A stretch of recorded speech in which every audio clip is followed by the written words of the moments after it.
Jessica, do you see in the upper right-hand corner where it says comments? Yeah. You can switch comments or private chat. Do you see the private chat box? Yes. So we can private chat on that too, just to remind you that that's there. I sort of like seeing the comments, though, you know. No, I know, but private chat, we can, if we want to chat back and forth just between us, that's what that's for. Okay. All right. So we will. We have 4 on. We'll wait for a few more to come on. Oh, there we go. 15. All right. Welcome. Another episode of Wisconsin Right Now. It is May 25th, 2023. And I am Jim Pivovarchuk with Jessica McBride.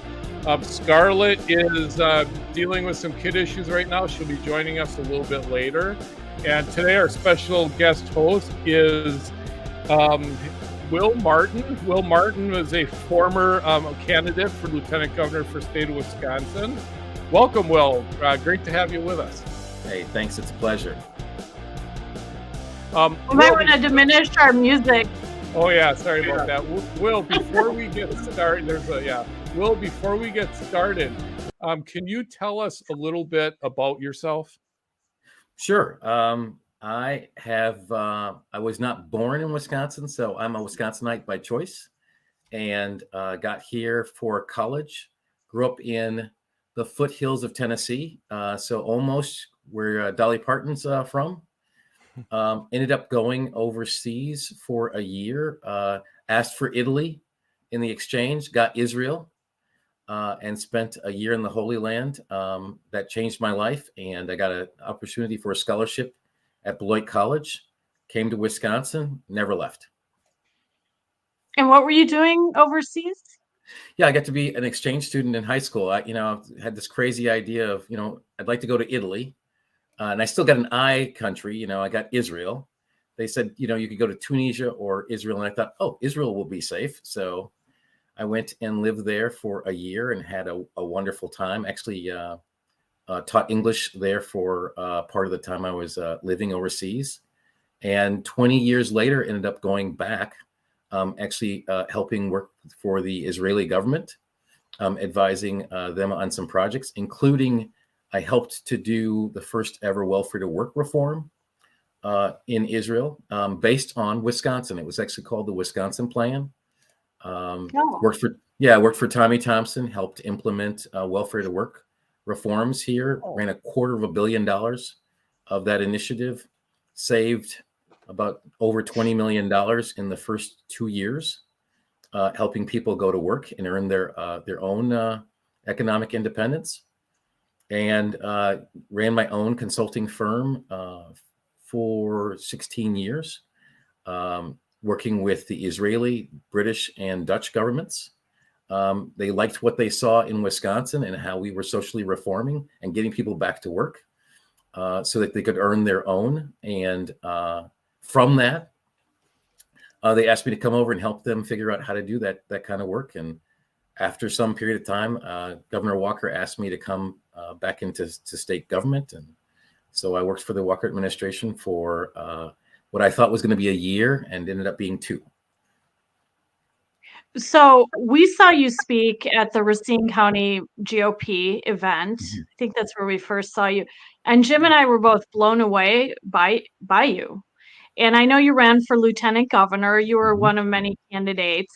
99.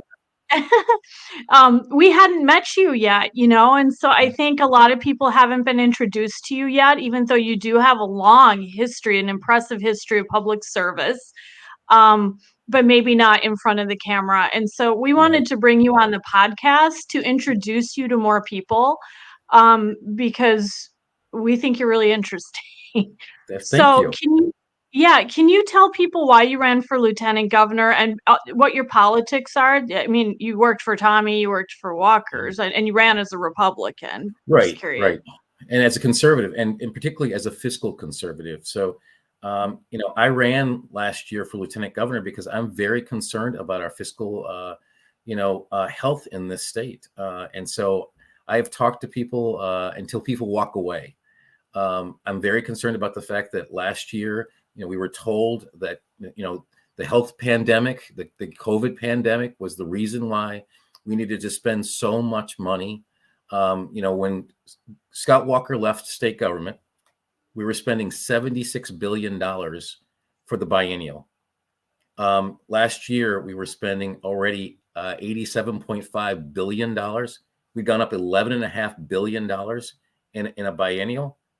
And what I tried to explain to people was, the idea that Illinois spends $46 billion a year for a state that is around 13 million people. And we know what kind of fiscal shape they're in. And for the state of Wisconsin to now be last year to have been spending $44 billion a year for less than half the number of people living here. And so this is the kind of fiscal insanity that caused me to want to run. When you know that there are 5 agencies in state government that overlap in what they do, when you realize that we have over 70,000 people working for the state of Wisconsin, that's almost as many people as live in Racine, which is the 5th largest city in the state. When you look at these things, we talked also about the fact that, in our capital budget, we just approved money for the Milwaukee Public Museum, a worthy thing. But if it's so worthy, why aren't the people of Milwaukee the ones who are paying for that museum? Why is everybody having to pay for it? And why are we talking about soccer fields? Really, should the people, I'm going up to Hayward, should the people in Hayward have to pay for a soccer field in Milwaukee out of the state capital budget? These are the kinds of fiscal issues that I'm really concerned about, because we act as if we'll always have money, and it's really the people's money. Can you talk about your radio career and what you're trying to do with that, where people can hear you on the radio? Yeah. So I actually, I ran, obviously, as a conservative, wanted to make sure that we were talking about market-oriented principles and giving people back their money. So I was on a number of radio stations across the time that was running for the campaign, but I continued to come to Black Talk Radio because as a person of color, I know that it is infuriating to communities of color who have not been, people have really not come to the community to ask for their votes. As conservatives, too often we write off votes before we even asked for them. And as liberals, folks assume that they're going to get the vote without having to come and ask for it. And I think we should go to every community in the state and ask. So I was frequently on WNOV 860 AM, which is the only Black-owned radio station in the state of Wisconsin. It's a talk radio format, and I was on so often that they asked me, about having a show. So I've had a show now for about 8 weeks, and I'm already booked out. It's a weekly show, and again, it's on economics, finance, etc. And it's already booked out to August with all the guests. That's so great. What time is your show on? It's 11 a.m. on Thursdays. So I just had a show on this morning talking to the executive director of the Business Council, where she was able to talk about the fact that the Business Council has connected, Black-owned businesses with major household name businesses in this community, and has been able to generate another $400 million worth of economic activity for those businesses. Now, that's the old-fashioned, all-American dream kind of way of doing business, right? Going out and competing for that work. So that's what we're trying to do, is to really, ignite this sense of an ownership society, to get more people operating businesses, more people having a stake. I'm also, working as executive vice president for Columbia Savings and Loan Association, which is the only Black-owned bank in the state of Wisconsin, and it's the 6th oldest Black-owned bank in the United States. And once again, if you don't have access to capital, you can't grow wealth, right? You're not going to be able to buy a home. This bank was created to make sure that African Americans in the 1920s were able to actually get access to capital, get a mortgage. So right now, we're 99 years old and getting ready to have that centennial year next year. And my goal is to make sure that we get more home ownership, because I believe the more that people own, the less that we're going to see the kind of crime in the communities, because you don't shoot up the neighborhood you live in. I mean, I think this is so great you're doing the show, because conservatives need to stop only talking to conservatives or people who admit they're conservatives. And we need to get out there and we need to find common ground, with other groups of people. And I think it's fantastic you're bringing those messages. And I think probably the Black Talk Radio audience, I would guess that there are a lot of people that have conservative values, but maybe for years and years they've voted Democrat, but like maybe they have conservative values. And if they can hear your messaging, that could really perhaps make a big difference. And I think partly, again, if we don't bother to ask, I think about Tommy Thompson. I was so privileged to work for him. And, I tell people all the time, I take a bullet for Tommy Thompson. He changed my life. He gave me a huge opportunity on his team, working in the governor's office. But, I use his example all the time of, if you asked African Americans of a certain age if they voted Republican, they would say absolutely not. But if you ask them, did you ever vote for Tommy Thompson? They'd say, absolutely. I voted for Tommy Thompson. And so he became the brand, not the party. They were voting for the individual that they knew was coming to the community, that they knew was, advocating for them. And he built that relationship, but he did it by always coming to the community, asking for their support. We don't do that enough. And so in a 50-50 state, where we're not getting as many women to vote with us, in a state where we're not getting as many young people to vote with us, and where we've given up on communities of color, we do that at our own expense. I think we have an incredible message when we talk to people about having greater freedom, having more economic independence, and allowing people to grow their own dream in this state. But I think government is actually choking out a lot of the entrepreneurial spirit in the state with these high taxes. And we're really, I think, moving a lot of people out who otherwise love Wisconsin. And I'm staying. Tommy Thompson, whatever you thought of him politically, and I know he's controversial on the right now with some people, but forgetting that, putting that aside, what I like about Tommy Thompson, what I always liked about him, is you always got the sense that he truly loved the state. Like, first and foremost, he loved Wisconsin. He loves Wisconsin. And I always just got the impression he loved everyone in Wisconsin. Right.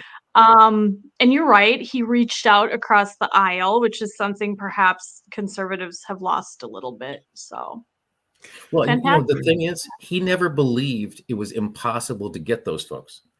What people forget about the fact is that he had a Democratic, legislature that he was dealing with.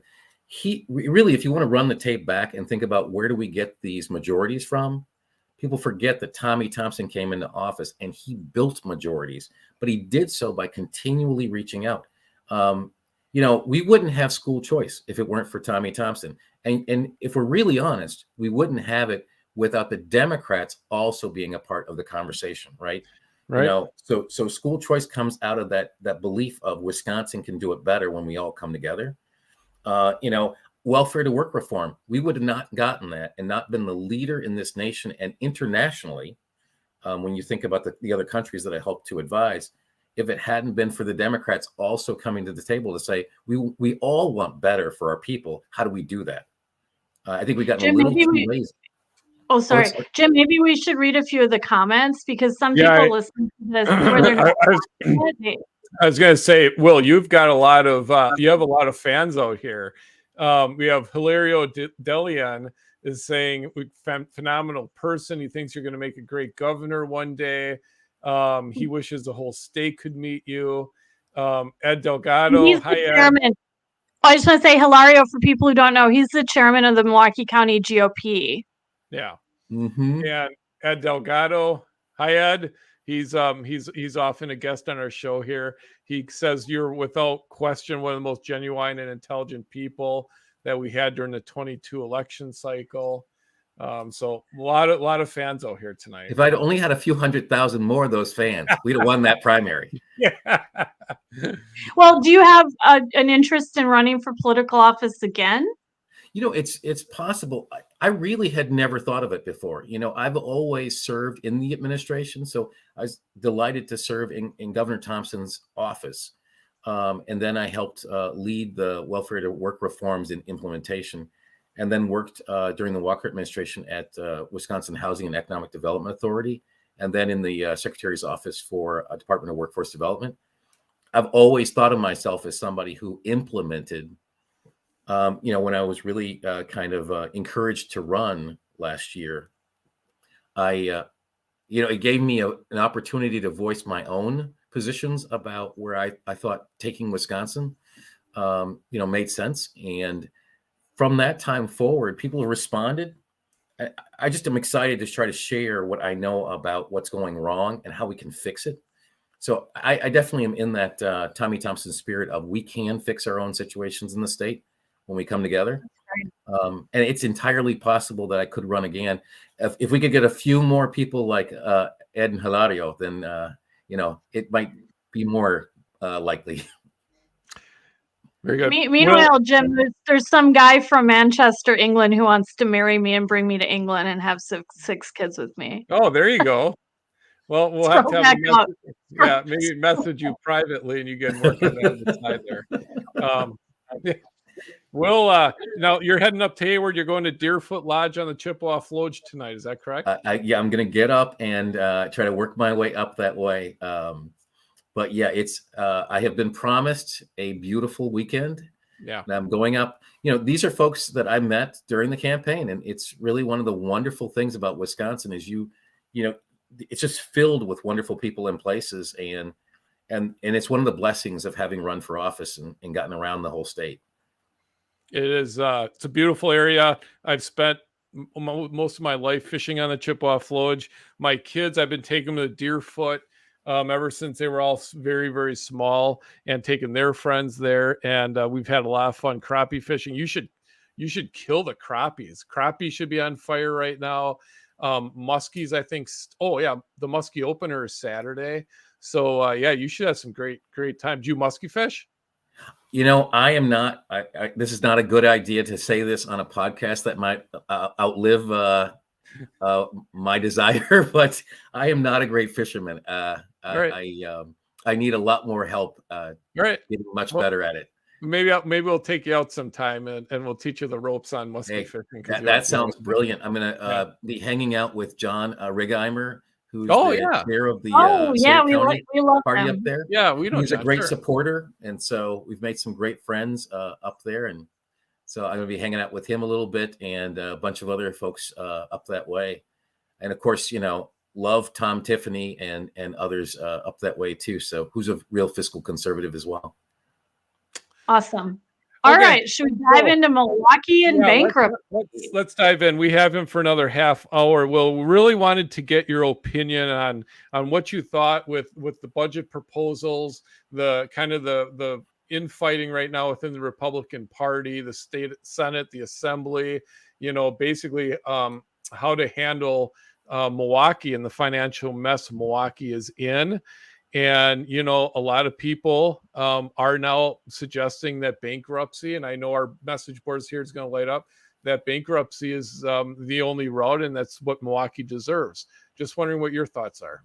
Yeah, I tell you, this is another reason why I'm not a great politician. I'm not great on these zingers and, smashing the other guy. Yeah. I look at all of Wisconsin as a glorious place. And so I don't bash Milwaukee or Milwaukee County. It's all part of this great state. And it's an important economic engine for us. The same way that it doesn't make good sense for the United States of America to default, it absolutely doesn't make good sense to let the city go into bankruptcy.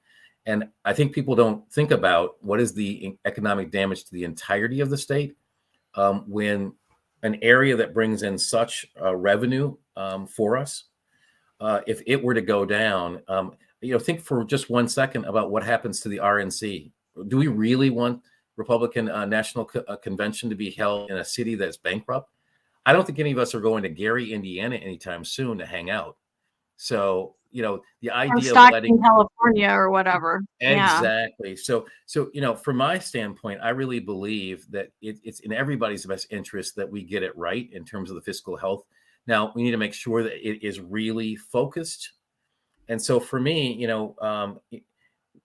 I think this argument between whether or not people need to vote is really it's kind of a fake construct before us right now, because even the governor was saying that he thought the people of Milwaukee County should vote on whether or not to raise the taxes. So if the governor thought so as a Democrat, I'm not quite sure why we're arguing amongst ourselves as conservatives about whether the people. We've long believed in this state that counties could raise the sales tax or the tax base if they took the extraordinary step of having a referendum where the people, the consent of the governed, was gained. Why would we change that now? Why would we write the rules differently in this circumstance? So I start from there. Of state legislature should be setting statewide policy, and we shouldn't pick and choose or put our thumb on the scale for one place. Jim, you and I talked about the Washington County situation, and Josh Schuman is a conservative, a fiscal conservative, and he believed that public safety was important in that county, and he put it to referendum. It failed. Why wouldn't the legislature have given him the same ability to just simply have the county board vote? Why is it okay for Milwaukee and not okay for Washington County if it's for the same reason, public safety, right? So I want to just treat everybody the same. But I'll just end on this. I think we missed the ball because this is the shiny object right now.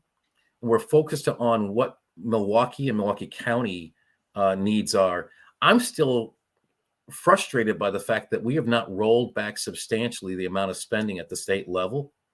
We should be, as the federal government is, looking to actually roll back so that we're actually spending less this year than we did last year. We were told that we raised all this expense because of COVID. Well, even the federal government said that the health emergency is over. Shouldn't our spending be over too? So, I really like what you have to say.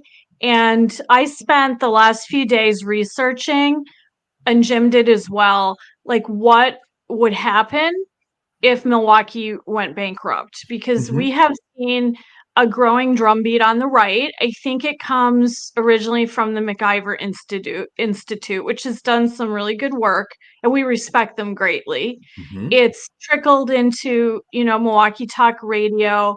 I'm seeing it increasingly on my comment threads even tonight, where people are just saying, let them go bankrupt. To heck with Milwaukee. Like that, we should just forget the sales tax, forget it, let them go bankrupt.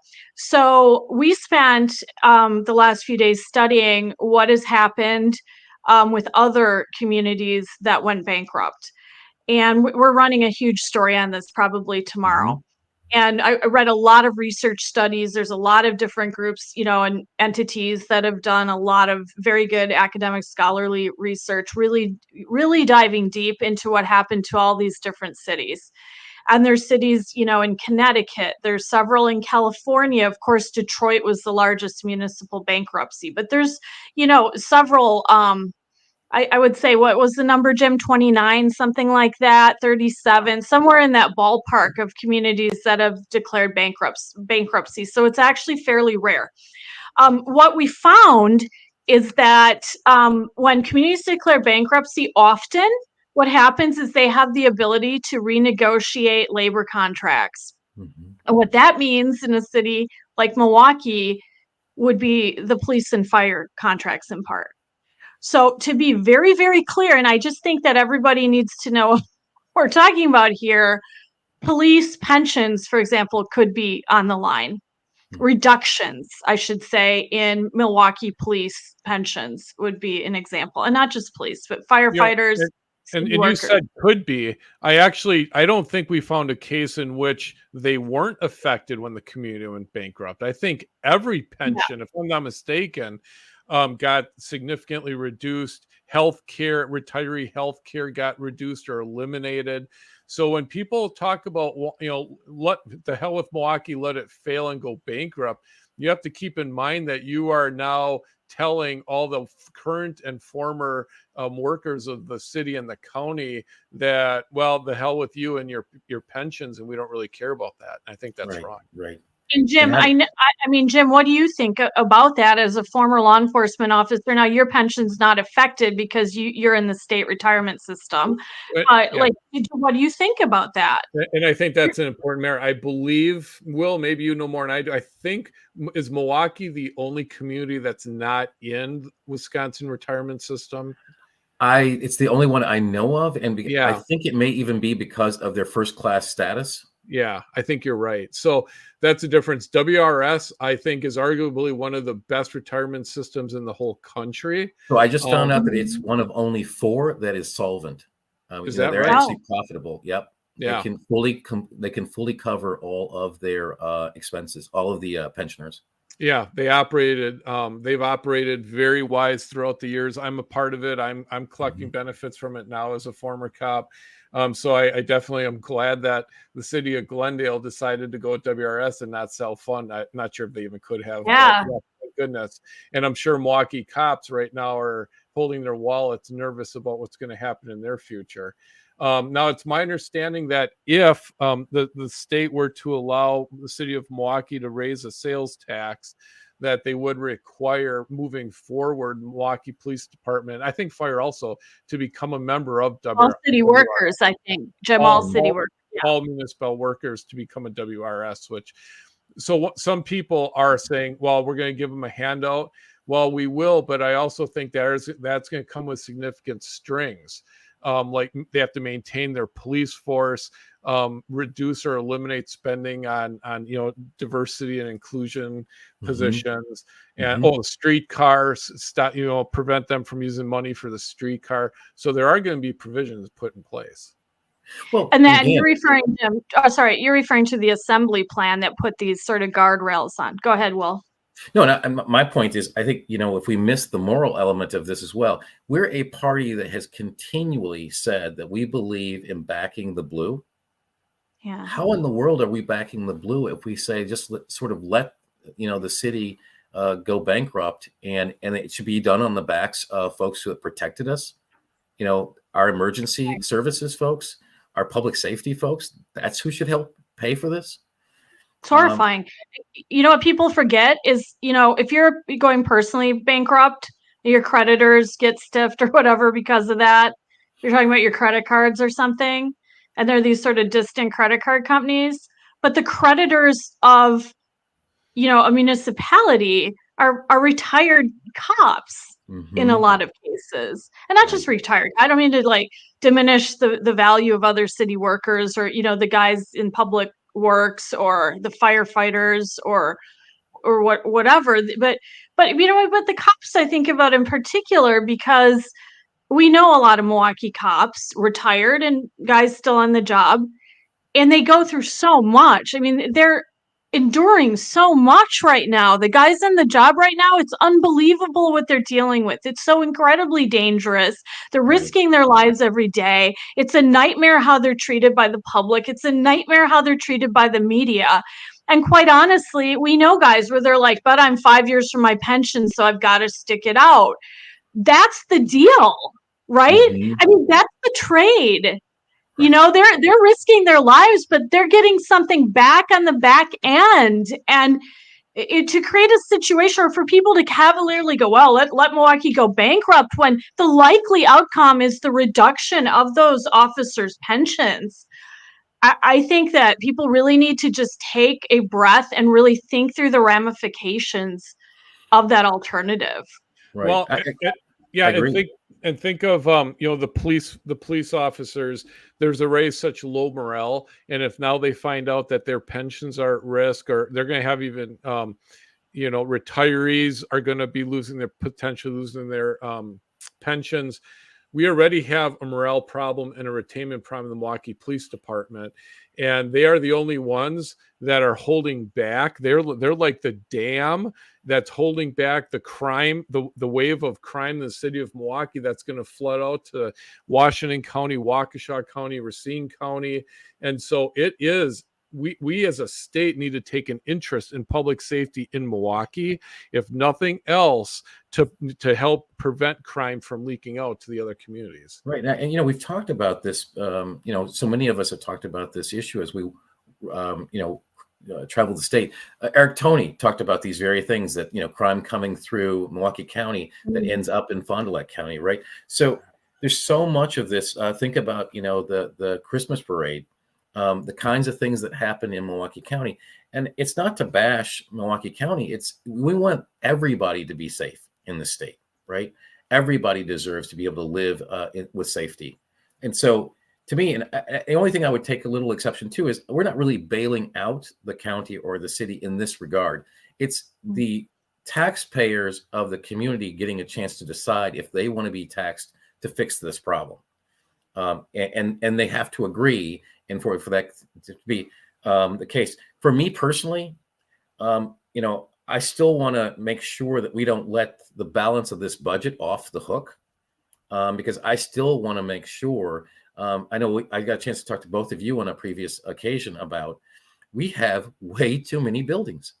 We own so much property, and we're paying for all that, the insurance, the maintenance, the utilities, right?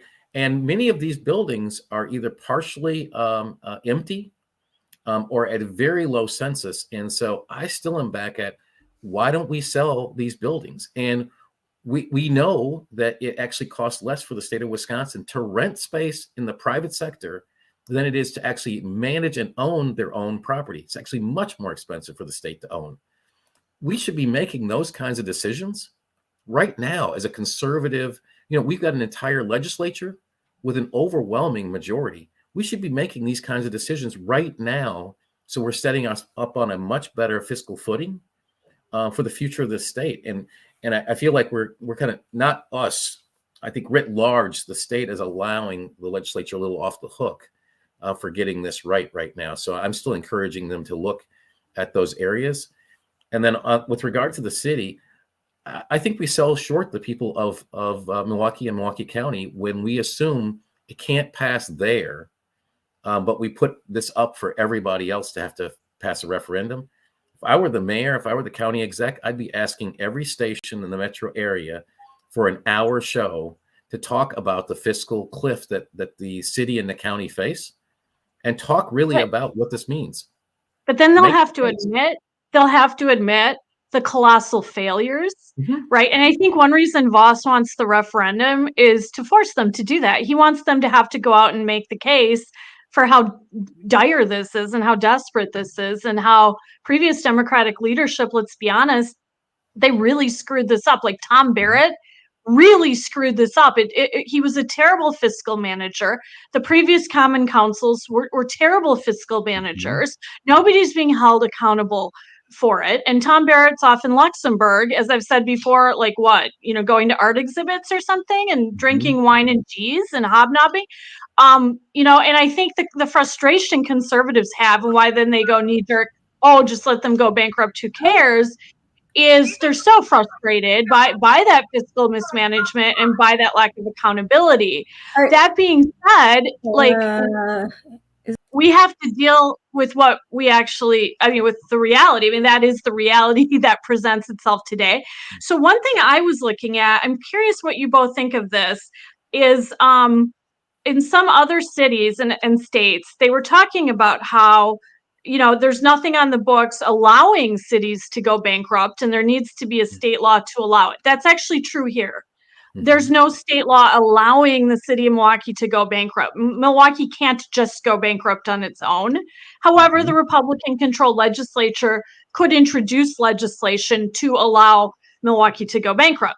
But the research I was looking at said in other communities where the states don't allow it, they do something short of bankruptcy, which is like an intervention where, for example, they appoint an emergency manager of the failing city to get its books in order, to be better stewards of the fiscal resources. In some communities, they take the city into receivership to do the same thing. It's like one step short of bankruptcy. I was wondering if maybe the legislature could implement something like that as a requirement of the sales tax to eliminate some of the concerns that conservatives have that Milwaukee will get the sales tax increase and then they're just going to keep screwing things up. And then 5-10 years from we're back in the same boat. Yeah. I believe in democracy. So I believe that the people of every one of our communities gets an opportunity to vote for that leadership and that to live with the consequences of that leadership. Now, we're at a place at this point where the community's going to have a conversation about its fiscal future. I'd rather see the existing leadership go to the community, make the case. Go to all of the community and make the case. The idea of having sort of a czar step in or a community manager step in that is unelected, unappointed by the communities themselves, steps away from democracy. I mean, we've been at this, and I kind of like the experiment that the Americans began in 1776. So I like what we've got in place, but you got to take some of the consequences that come along with it. And I'm not sure that the rest of us appointing somebody to sort of take over for them is a great substitute. And it doesn't really build the consequences. Now all you do is you shoot at the guy that you just appointed to take over. Nobody likes that guy, right? So I think forcing them then to we all like that guy. Right. You could be that guy. Let's appoint you. Yeah, there you go. That guy. So, will for receivership. Yeah, no, yes, you can be the guy. I'm totally on the whole private market. I believe in the market orientation. Definitely don't want to be that guy. Jim, what do you think? I thought it was interesting. You raised a point too. Everyone, including talk. I mean, we noticed in the last couple of days, talk radio. A lot of conservatives, a lot of Republicans have been calling it the Milwaukee bailout plan. And I actually scratched my head a little bit. And I had to go back and research to see why exactly is it a Milwaukee bailout. Wisconsin isn't giving Milwaukee any more money than what's going to be put through the new shared revenue plan. We're just allowing them to increase their own sales tax to make up for funding gaps in the pension and whatever else. So I guess I have a problem with it being called the Milwaukee bailout plan to begin with. And I think that we should be allowing the citizens to vote on it and make that decision.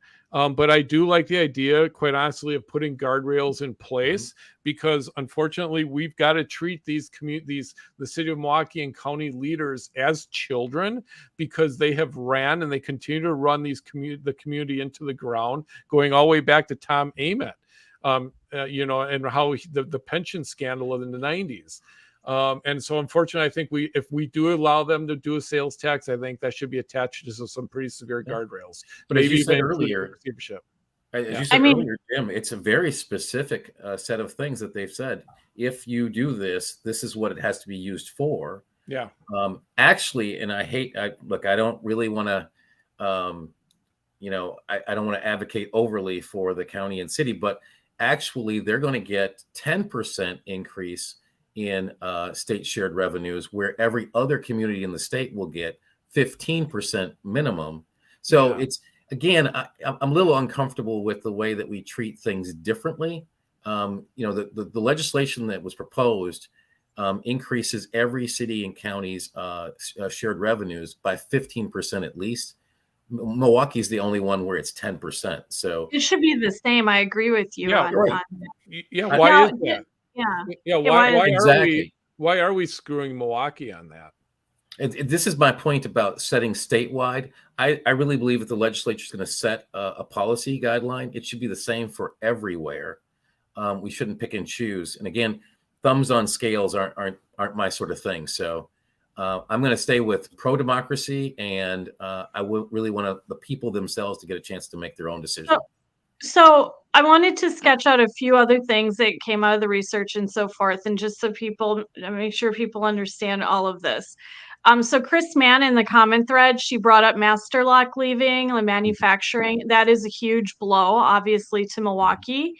And, the decline of the manufacturing base of the city in the 80s, along with the introduction of crack cocaine to the city, was really what a lot of people think fueled the violent crime explosion of like the early 1990s and the late 1980s. So obviously that's a terrible trend, more sort of mismanagement. You have to say that they couldn't keep Master Luck there. But I wanted to point out that in the research, so they talk about how, again, pensioners, retired cops, and other city workers, they often have to take a hit and a cut of their pension benefits. But the other ramification is the loss of sort of credit rating, bond rating, just sort of the fiscal status and reputation of the city. And, interest rates can go up, creditors lose confidence in the city. Like, how is any of that good for Milwaukee's business climate? That's what happens in a bankruptcy. Now, maybe in the long run, the bankruptcy, and this has happened in other cities as well, like Detroit, it can help them turn the ship around, right? Like Detroit was in a situation where I think they weren't even turning on all the street lights because it was so dire when they went bankrupt. And, they're much more fiscally healthy, but it came at the cost of a lot of things, right? It took time to get there. So I just want people to be clear, when you talked, Will, about how there would be a statewide effect, I think some of that would ripple out from the economic impact of a city Milwaukee size going bankrupt, which again is almost unheard of. A lot of the other cities that have gone bankrupt are a lot smaller. They're communities probably no one's ever heard of in some cases, other than like Detroit, which was the largest one. So this would be a very, very big deal. The other point I wanted to make, I'll try to be brief on it, is to be very clear. You're right. Right now, the Republican leaders in the Assembly and Senate, they're bickering or disagreeing, to be charitable, about whether or not to put the sales tax to a referendum. Milwaukee is saying we need the sales tax, or we're going to end up with two outcomes. One's bankruptcy. The other outcome would be by 2025, they would have such a shortfall because of unfunded pension liabilities that they would have to dramatically cut services. The numbers that they're saying, and one of these numbers came from a Republican legislator, Mary Felskowski, who said that the numbers add up to, they would have to cut, lay off, fire, whatever, more than 500 Milwaukee police officers. More than 200 Milwaukee firefighters, a $25 million cut to the library system. I want people to understand what that would mean. There are currently, what, Jim, 1,600 to 1,700 sworn Milwaukee police officers? Yeah, I believe 1,600, yeah. And that's down over 18% from the mid-1990s when there were like 2,100 sworn officers in the city. So I want you to consider, if we lost another 550 Milwaukee police officers, what that would do to the crime rate. And then what that would do to the economic climate of the city. And people can say, let the city fail, but you're living like in a cave or under a rock, or just completely naive if you think Milwaukee failing that way would not have an effect on the entire state of Wisconsin. And look at, again, Michigan, where you mentioned about Detroit. And I agree with you. It's in better shape than it was, but that's sort of like saying that, after we amputated both legs and both arms, it's healthy, right? So yeah, there are so many neighborhoods in Detroit that really don't exist anymore. They still have people who are squatting in homes. So there's a lot of the city that's no longer being taken care of. It's really the downtown. Can you imagine what the impact would be if all we did was operate really the downtown of Milwaukee and let everything else go? And the retirees in Detroit are still suffering. Yeah, the retirees in Detroit, I think they had to take like a 4.5% reduction in their pension, reduction in healthcare, and things like that. There was a story in the Detroit Free Press that, maybe Detroit is fiscally a little bit more solvent, but they're worse off and they're struggling in a lot of cases. So I want people to understand the impact on retirees and who we're talking about. Retired Milwaukee police officers. I'll just say it again. That's what we're talking about. And then, Jim, the other day, you made a really good point. I know you're advocating for the referendum now. The alternative being pushed by Devin LeMahieu, the Republican Senate leader, is to have the Milwaukee Common Council and county board vote for the sales tax or whether they want the sales tax, and Voss wants the public referendum. But Jim, you made a good point to me about why that might fail. The referendum could fail. Yeah, I'm concerned with, like we saw a couple years ago with the BLM movement, the Von Mays, all the anti-police socialists, the Clancys in Milwaukee County. Will they actually push for, if we put this up for referendum vote to the taxpayers, will they go out there and lobby and push against this, saying, well, why are we going to be having, and let's be honest, some of the lowest economically challenged people in the state live in Milwaukee. Now we're going to increase their sales tax on gas and other products so that Milwaukee police officers can get their full pensions. We've heard about defund the police. They want to yank pensions from police. I think that might be the tool that they use to accomplish that. It's a concern of mine. Yeah, and frankly, they're probably okay with the massive cuts in services because it would be this huge, massive cut in the Milwaukee Police Department. They would finally get their way. The most draconian defund the police, that you could imagine, that we've never seen before in this city. And the Voss plan does, like we talked about before, put safeguards on where the new spending, they can't fritter it away on DEI or the streetcar or whatever. They are mandated to spend that money on law enforcement, EMS, fire services. I think roads is another thing. The pension issue. Right. And and the pension issue. Mm-hmm. So they're trying to build some limitations on what they can honestly blow the money on. So when I hear all of that in Jim's argument, I start to think putting it to the referendum in the current Milwaukee climate is kind of risky. And I'm warring in my head between your point, Will, about I do believe the public should decide, and that's Voss's point, and LeMahieu's point about the ramifications if that goes down. Well, I just want fairness, that everyone is treated the same in the state, right? So if you have to go to referendum in Washington County for public safety, we should probably do the same everywhere. I guess the other thing is, I think we shouldn't sell short the people in Milwaukee. Oftentimes, even as we talk about the folks that are economically distressed, are the people who are suffering the most under the crime. So mm-hmm. The people who are calling the police, who are trying to address these issues, who want the police to come, are the very people who are actually suffering under this. So I wouldn't sell them short in this. It's really, you've got 15 members of the council, and it should be their job to go talk to all the constituents about why this is important and what happens. Can you imagine the lawlessness that would be in place if you really ended up having 500 fewer cops?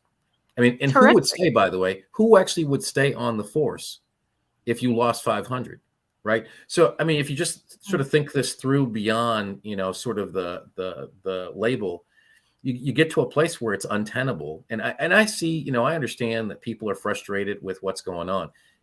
We still got to step back and say, look, what's going to be good for all of Wisconsin? And it can't be good to have the largest city and county be a crime spree, right? If people think it's bad now, what is it going to be with 500 fewer cops? What's going to be with 200 fewer?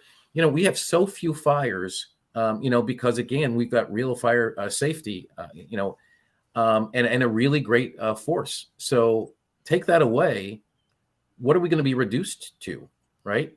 And again, this is not everybody else having to chip in. This is Milwaukee County and the city of Milwaukee taxing themselves to address this crisis. Yeah, I wanted to go back to Jim's point and your point. This isn't a bailout. And I think that language is being very, specifically chosen to honestly kill the assembly plan, mm-hmm. and frankly, LeMahieu's version, and to push the city toward bankruptcy. I mean, I can't see why else you would choose language like that, because when it's framed that way, who would be for a Milwaukee bailout? Like, nobody's emotionally for that.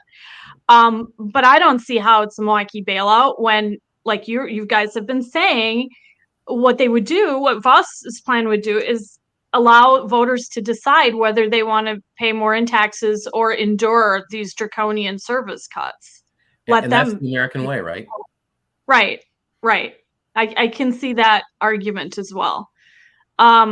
So I mean, really, Jim and I were talking, right, Jim? The true bailout is the museum. If you want to talk about a bailout. Well, we're right, and I raised this point on Facebook the other day regarding that. The Milwaukee County executive was talking about the need for a $300 million new safety building, which has been desperately we've needed for probably the last 5 or 10 years. $300 million there. He's talking about structural deficits. I think was it 300 or 400 million in the next 10 years. And yet last year they pushed through this plan for a new museum for an extra $45 million in bonding, which is only going to increase their expenses. And why? And we don't even need a new museum. We're doing fine with that. And so that is where we need to start putting guardrails and stop these people from this excessive and unnecessary spending. Right. So I wanted to address, can you put on the screen, Jim, Ed Delgado's comment? Yeah, I wanted to address this question. Yeah. He said, so is this shared revenue plan, the referendum, all about city workers' pensions? If that's the case, what's the motivation for the average person to vote for it? A lot of city workers are average people and they have a lot of family members. There's a lot of them. But no, it's not all about city workers' pensions. It's about avoiding draconian cuts to services, including, like we were saying, a massive, like a 25% cut of city workers and a massive cut to the Milwaukee Police Department, the Milwaukee Fire Department. That's what it's about, because they have this massive unfunded pension liability. That is a liability that they can't currently get out of, right? That's a legal promise.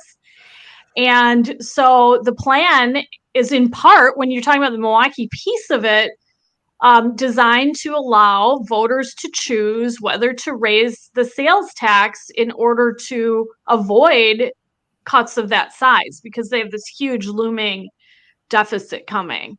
Now, they mismanaged everything, and I guess McIver was talking about how Milwaukee just wasn't contributing at all to its pension system for a number of years, and then they were under contributing, and that's shocking and appalling. And where were the media on that? Like, where was the Milwaukee media, 8 years ago or whatever, whenever they were doing this, saying, what are you doing with your fiscal books? But so is this all about city workers' pensions? No, the shared revenue plan also, as Will Martin said, would guarantee all communities in the state, the other communities, 15% increases in shared revenue, because most people agree that formula is broken and local communities are really struggling. In fact, it favors townships and it favors small towns, rural areas of the state that are completely underfunded and mistreated and treated unfairly in the current outdated shared revenue formula. So, I mean, I think it's telling that you have the Waukesha County executive. He's not saying, oh, this is the bailout. He's saying, give us more money. Because local communities are struggling with Biden inflation and all of rising costs and all pension, all of this stuff, right? So, I mean, that's what it would do. And Jessica, in terms of just, adding to that, it's also, if you look at some of the other municipalities, there are 19 municipalities in Milwaukee County. There are municipalities in Milwaukee County that are going to see 100% increase, right? So there are some of these communities going to see substantial increases in their shared revenues, given this new formula. Nobody's saying that that's a handout, right? So, and again, by the way, if we cut the size of state government, we're sort of putting this all on the city and county, and yep, plenty of problems there.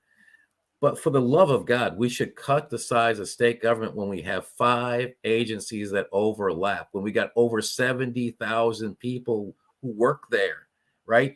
The more we cut state government, the more of this money could actually just stay in people's pockets. We wouldn't be going through some of this.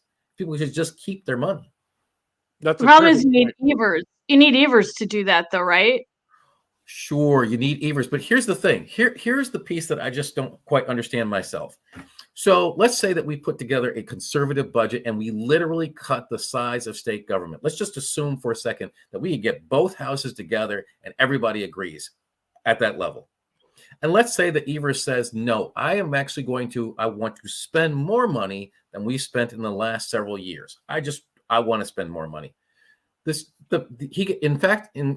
If he were to veto the budget and could not, and the legislature continued to stand on not wanting to spend any more money, the most he could get is a flat line, not a penny more.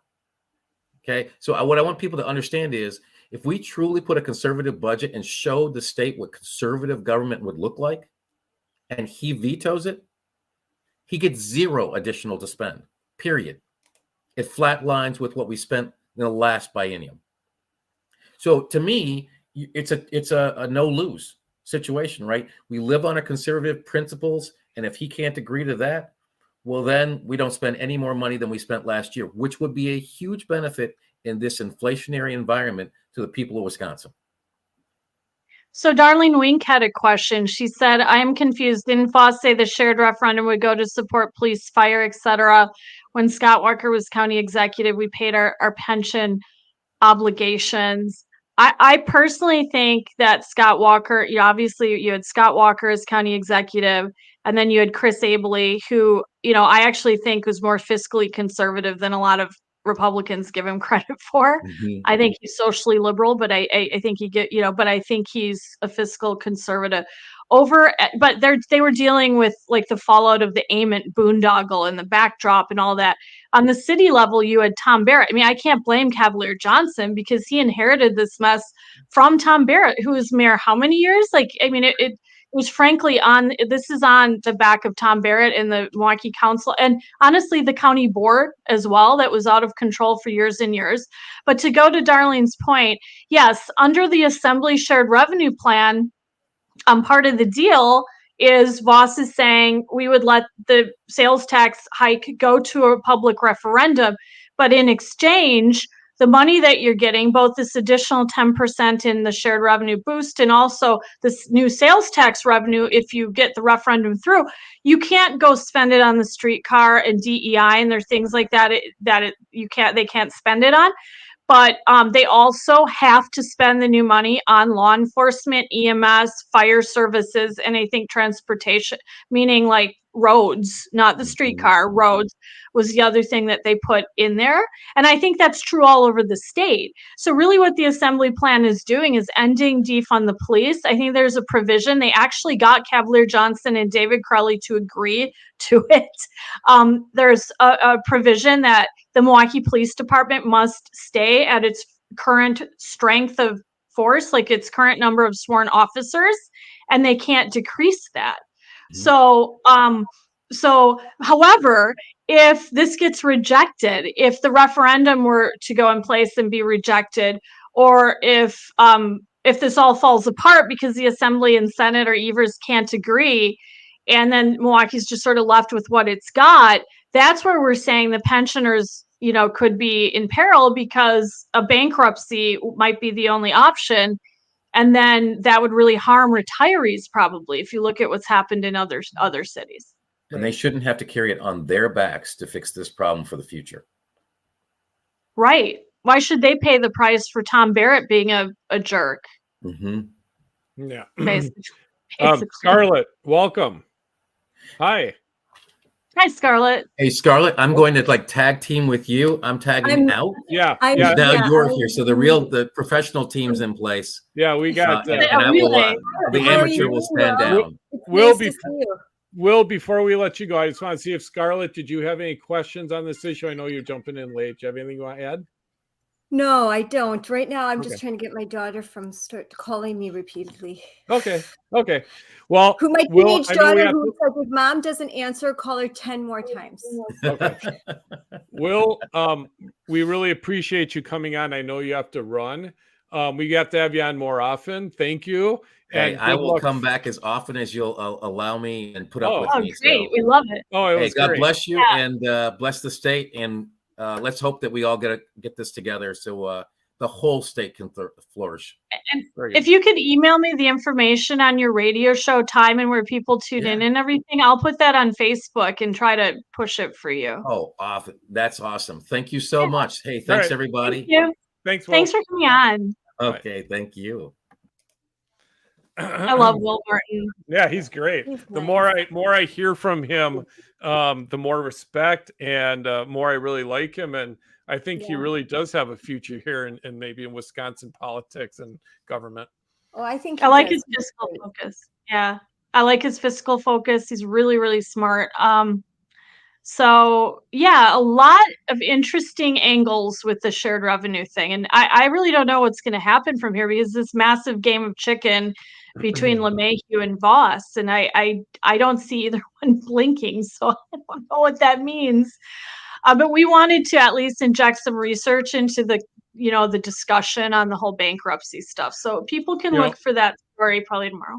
I'd really like to have Robert Kolb on. I wish we could have him on because it's hard to have a Come on. conversation with him on chat. I'd like to get a little bit more of his position here, but sometimes it's hard to figure out exactly what his point is on the chat here. But I am interested to know why people don't think that we should allow the residents of Milwaukee to vote for a sales tax. Why are they so objected to that idea? And I haven't gotten a clear answer. I think they're worried that nothing will change and they're just going to take the money and throw that away and then come back with their handout again. But, right, but it's their money. It's their sales tax. They're not taxing the rest of the state. We're taxing Milwaukee County. I mean, you did make a good point the other day, Jim, when you said people don't call school referendums and Waukesha County bailouts or whatever. Like as conservatives, we're in favor of local control. We always scream we want local control. So, that and city, why aren't we then allowing Milwaukee residents to vote for their own sales tax? And I thought Will had an interesting point, and I'd like to know more about this. Why are we only giving Milwaukee 10% when the rest of the communities in Wisconsin are getting 15%? Where did that formula, or why did that come about? I don't know, and I'd like to look into that because he had a really good point on. Brian Schimming. Should we put him Brian's on too? Here. Oh, well, if he wants to come on. Hey, Brian. Yeah, put Brian on. Brian, do you want to come on? Brian, come on. I guess he can't talk back. He's not. You can come on, Brian, while I talk about the trans Satanist. Yeah, Jessica, you can't talk to Brian through the chat like that. So. No, I was thinking what I was doing. It's like expecting him to talk back or something. Yeah. No, it's okay. It's okay, Jessica. You're still learning the technology here. It's complicated. Oh my gosh. Lots of times he's listening, I think, while he's driving places. Yeah. Yeah, he's always driving. He can pull over in a quick trip and call in. So yeah. Should we move on to topic 2? Yeah, I am. Scarlett, do you have any thoughts at all on this referendum or the what's going on in Milwaukee and the sales tax? Any ideas? Honestly, I am up to here in so many other things that are going on with schools and legislation. I was watching Wisconsin Eye for a good portion of the morning today. Because a couple of friends of mine were testifying in regards to some very minor changes that are attempted to be made regarding human growth and development ad hoc committees, which, believe it or not, don't specify that members of the ad hoc committee need to be residents of the school district. And that little loophole is allowing administrators and superintendents to shuttle in Planned Parenthood Milwaukee residents onto ad hoc committees in Sheboygan, where they've got a significant seat at the table in making decisions, and parents don't. Okay. So trying to rectify that. And of course, my representative, Deb Andraka, is an opponent, and Democrats were holding up 300-page guidance from DPI saying, this is just great. Read this. I've attempted to read it. It's confusing it's like most things with DPI, you need to have a bachelor's degree in woke and a master's in insanity in order to understand it. So. Okay. So was it true that Deb Andraka trashed you or something? Well, indirectly, she mentioned because she said, "Oh, well, like when Moms for Liberty went to Wauwatosa, you know, the head of Moms for Liberty went to Wauwatosa and inserted herself in a district in which she doesn't belong." I did go there to support residents, hundreds of residents, but I did not speak. I was asked, parents did ask if I would speak. I did not, because I feel that I can go there as a support, but I don't feel comfortable speaking to a school district that I am not a taxpaying resident unless there's an issue germane to which I could shed some light. But there were plenty of citizens lined up to speak that never had a chance to speak, and I certainly wasn't going to take that 3 minutes away from somebody who had a really passionate response to the comprehensive sexuality education, because they have children that were going to be affected by it. So I would never take the place of a parent that has a legitimate gripe with that.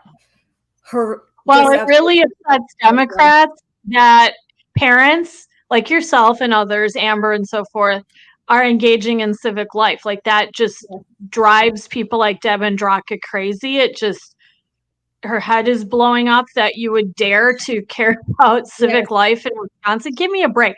I wouldn't care if you did go to Wauwatosa. No, I have every right to speak there if I wanted to. But there was actually such a long line of taxpayers that wanted to speak, and they actually did not allow them to speak, which I thought was horrendous. They cut off the time.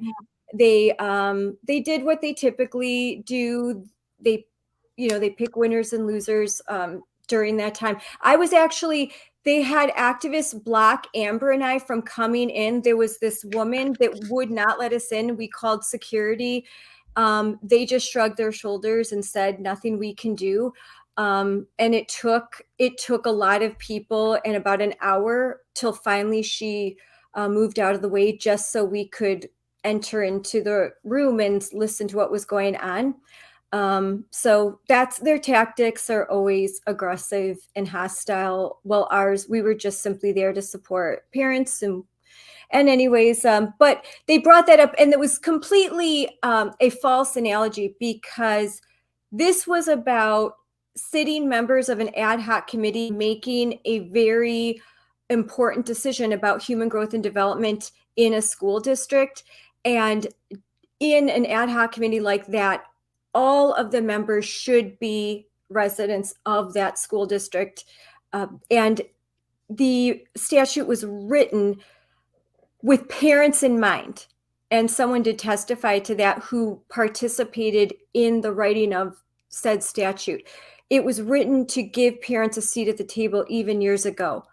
And of course, that is something. Why are they so hostile to having parents have a seat at the table in this decision making? Because this is about control, and it's about, who has the power. And I think what the education activists like yourself are doing, and I think school choice did the same thing, is that you're fundamentally resetting the power dynamic between parents and school unions and bureaucracies, right? They don't like that. They don't want to relinquish control and power. And so they're actually really threatened by parental empowerment. We saw the same thing with school choice. But should we talk about Target? You went viral, Scarlett. I think you had what was your tweet up to? 1.8 million views or it's something? Over 2 million. I think it's over 2 million views now, but there's several tweet threads that retweeted by Matt Walsh, Jordan Peterson.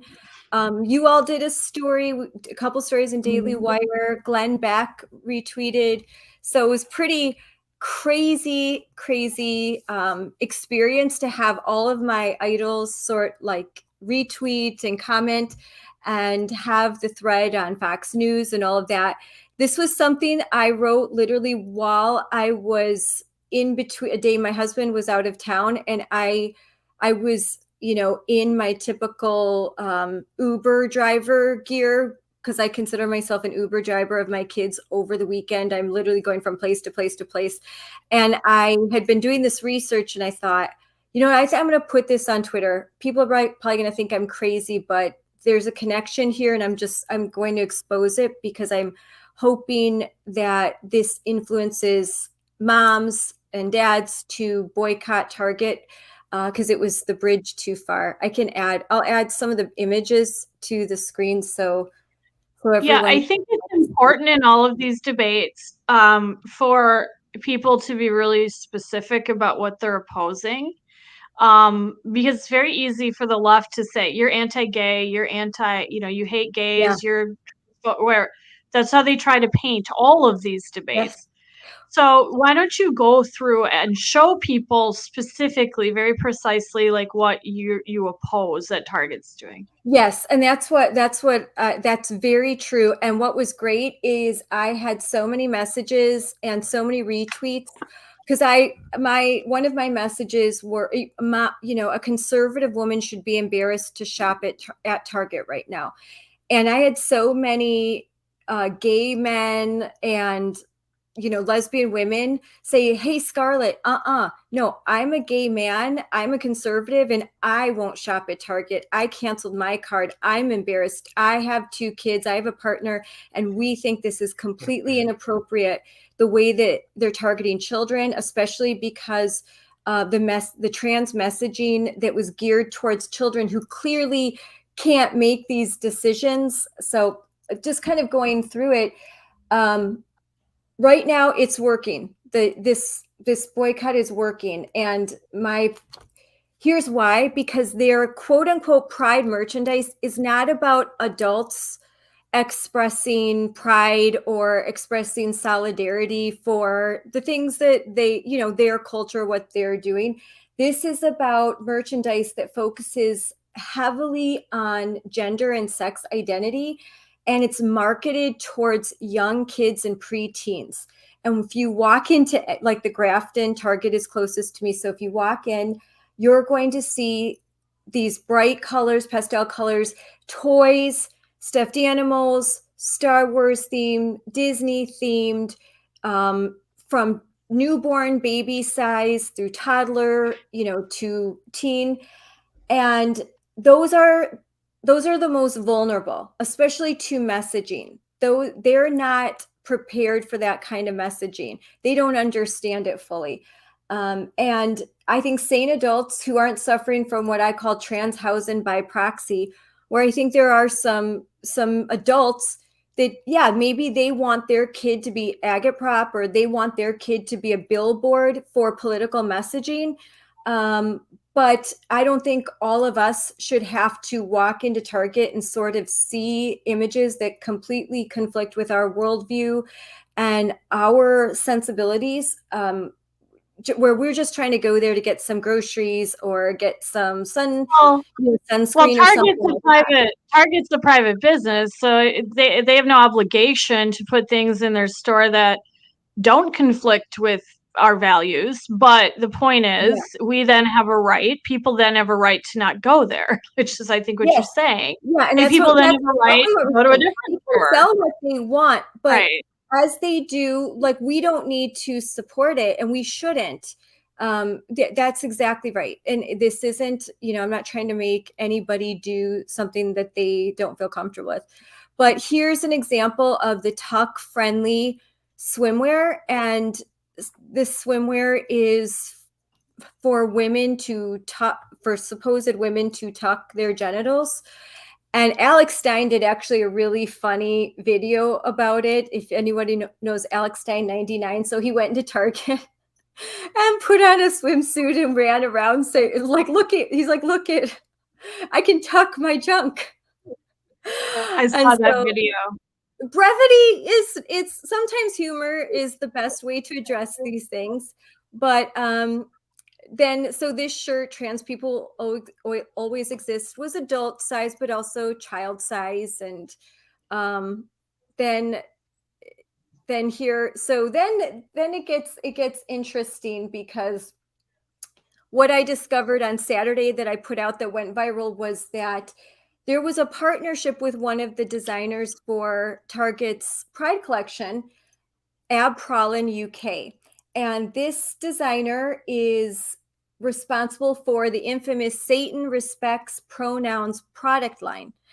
He, if you look on his Instagram page and his webpage, he frequents the satanic flea market, and he has imagery and enamel pins, t-shirts, sweatshirts, all in sort of a trans satanic product line.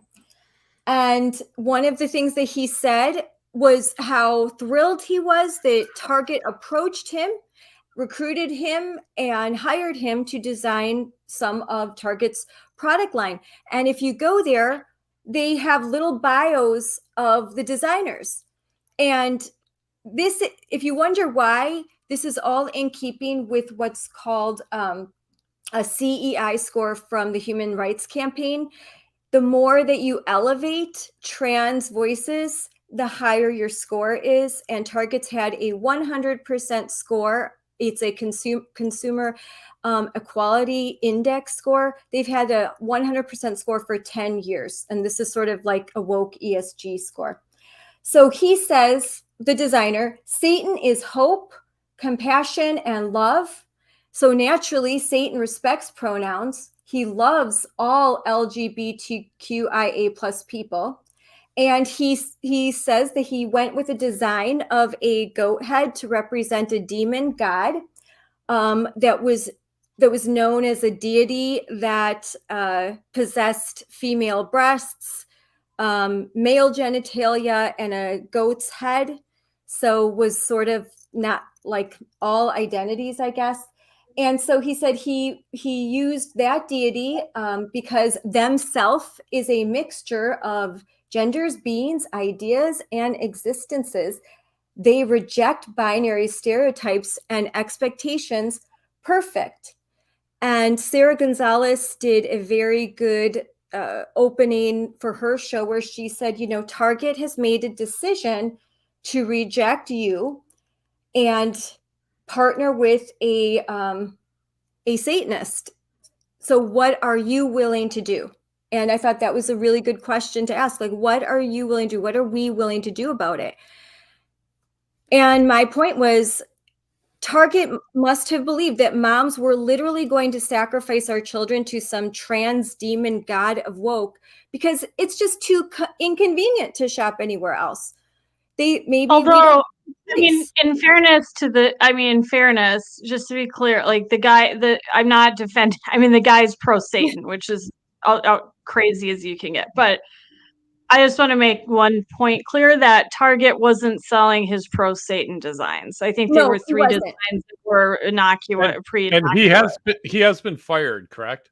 His product line has been removed, and they say that it's been removed because people, I guess, like me, but that there are people that have been violent.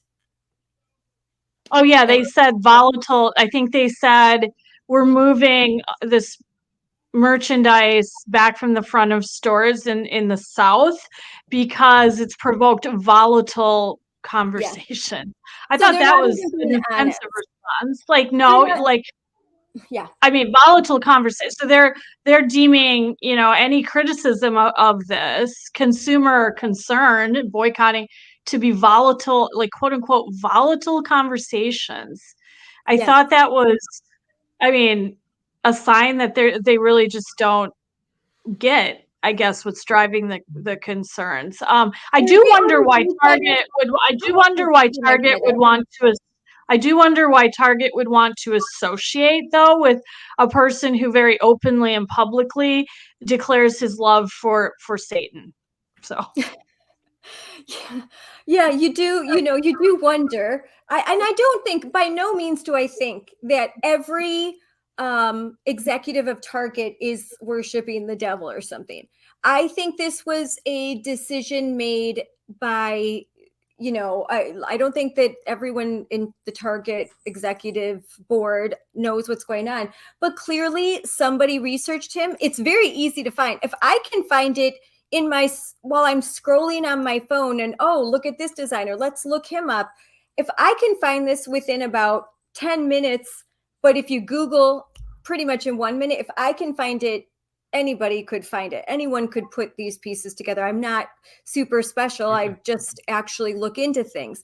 And so they knew, and they chose to go with this designer and elevate this designer and recruit this designer anyway. And to me, that says a lot. Here's a comparison I would want everyone to think about. Joanna Gaines and Chip, I think his name is Chip, they have a Magnolia line at Target. It's really cute. I actually have some of the pieces of that line. Imagine Joanna Gaines goes on Twitter and says, I heart Ron DeSantis, or I just love Trump. I'm voting for him in the primary. It would take all of 5 minutes for Target to remove every single piece of their line from the shelves of Target, even if it meant losing millions, hundreds of millions of dollars. They just a simple expression that they support one of the two leading Republican candidates would have them canceled, would have them off the shelves. They'd be issuing apologies. It'd be done. Yet, I find out that they support a trans Satanist, and they quietly, oh so quietly, remove his pieces, and then they move some of their more controversial Pride line to the back of a store and claim, we love you, we support transing kids, we want every baby to be trans, but those darn conservatives, they're just so mean and volatile.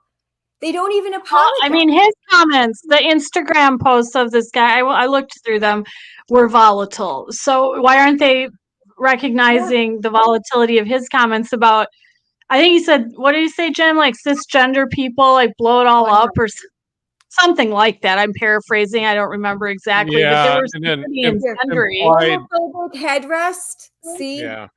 Jim, I wanted to know what you were going to say. Yeah, no, the guillotine.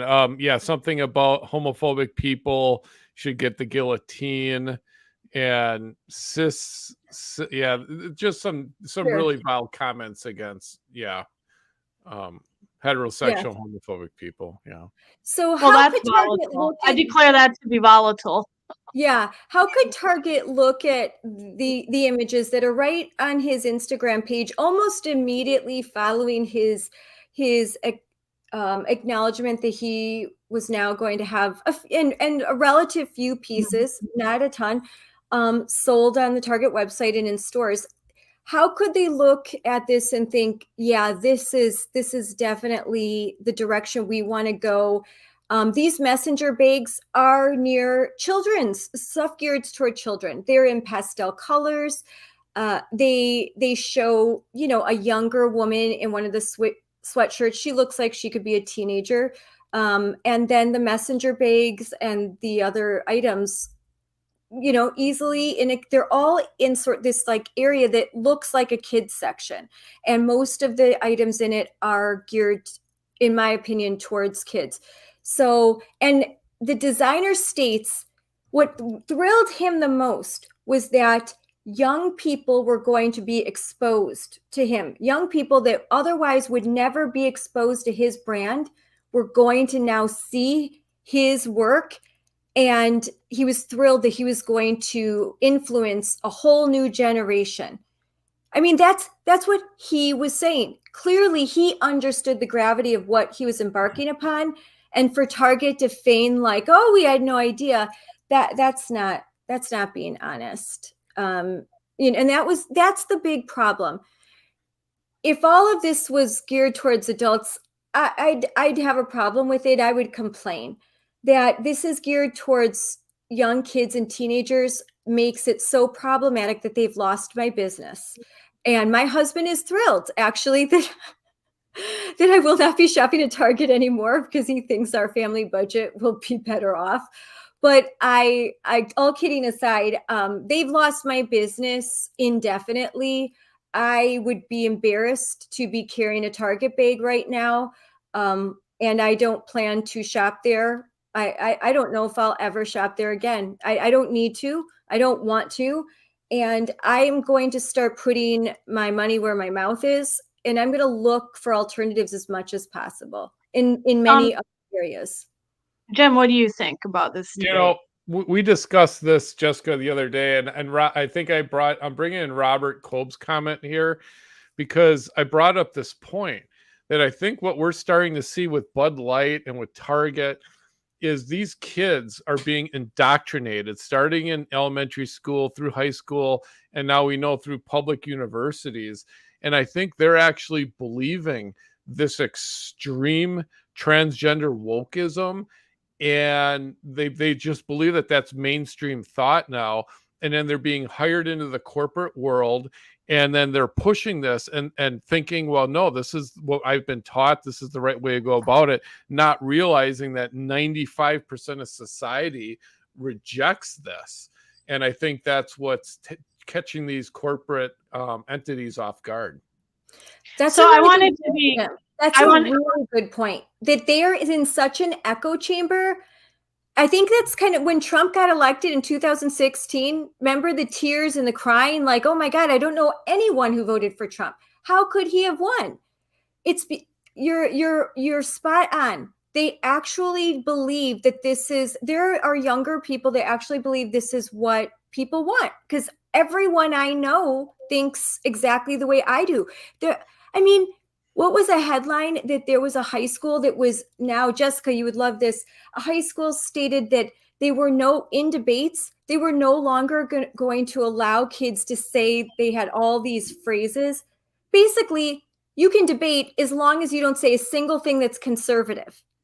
What are you debating? Right. You're not debating ideas anymore.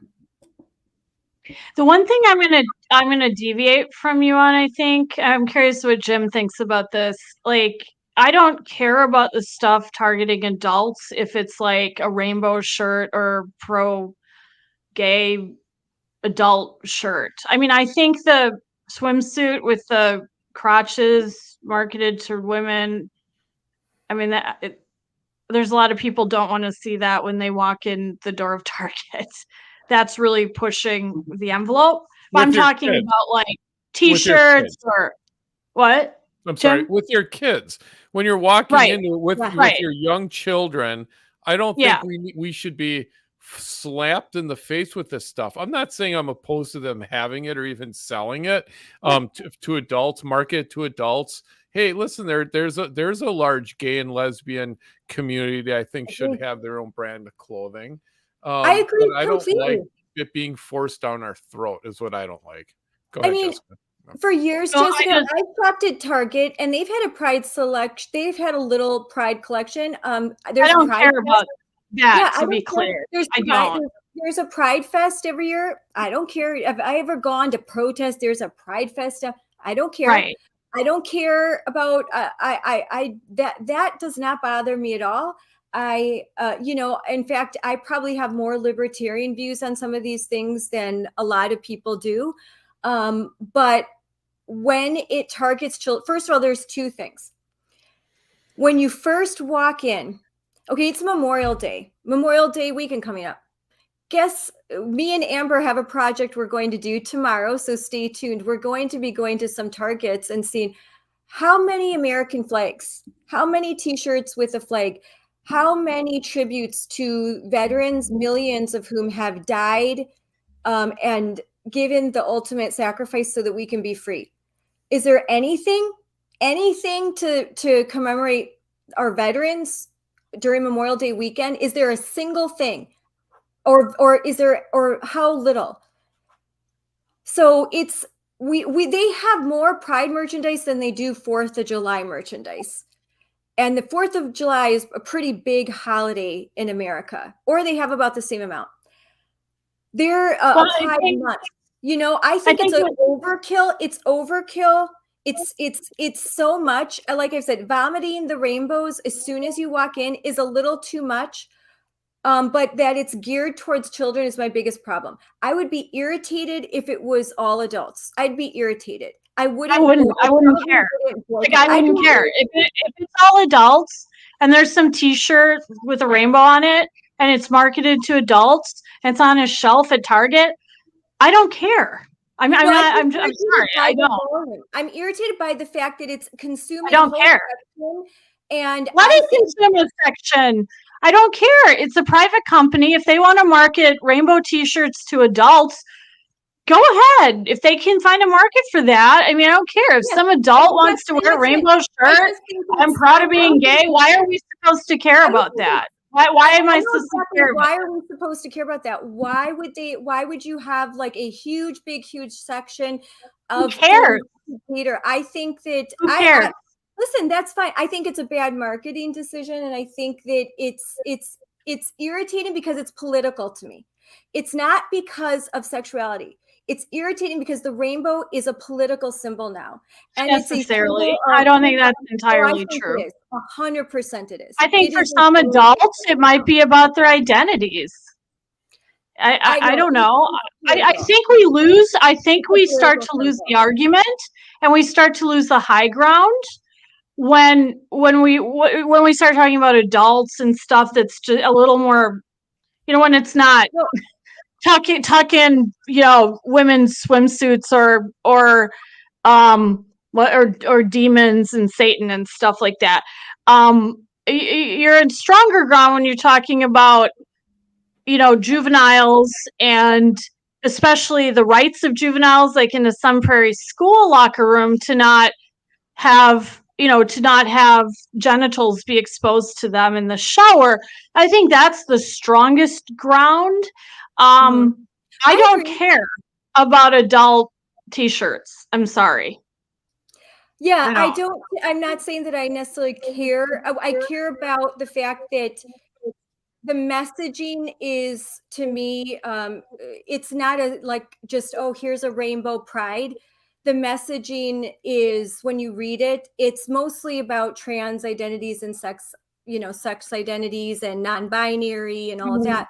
But I think the sheer volume of it too is sort of like, it's just so, you come in, and to me, I don't know, I just think to me it's political, and it's sort of like having a Well, I this mean, sort it's a private company. And so Robert said no yeah, business should participate in politics. Well, no, I disagree with you fundamentally. If it's a business, it's a private business, they can participate in politics if they want. yeah, they Chick-fil-A can, participates absolutely they arguably can. in sort of politics, or they certainly have conservative or religious values. And I 100%, respect their right to do it. I think I go back to my other point, though. Like, everybody has a right to make their own personal choice as a consumer about what they think doesn't adhere to their values. They no longer want to support the business.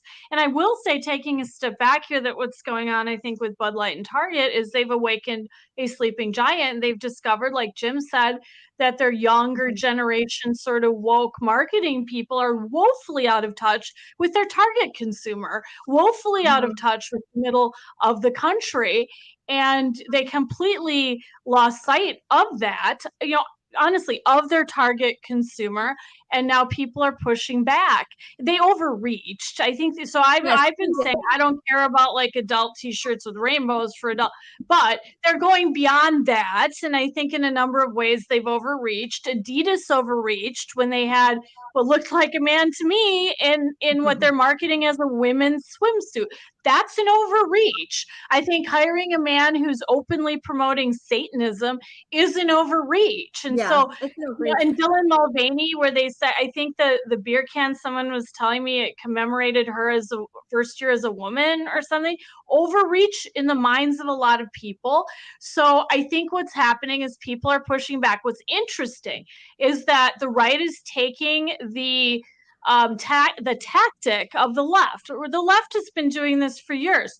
They try to boycott Tucker Carlson on Fox or whatever. They try to boycott, shut down conservative businesses, conservative, television shows, try to intimidate, advertisers into not advertising on Fox News back when Tucker was on and stuff like that. They did that to Breitbart.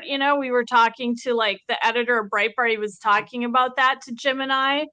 And so Quick right Trip. now, Remember they Yeah. tried to boycott Quick Trip? I want to say, was it over because they supported Walker? and then all of a sudden it flipped. We flipped the script. Conservatives went out in droves and supported Quick Trip. That was just one of them. Yeah, so I think that they have the right to be political. They're going to face the consequences of that when they alienate half of the country. But they haven't before. Right. They never have before, and now they are. A target is Bud Light has.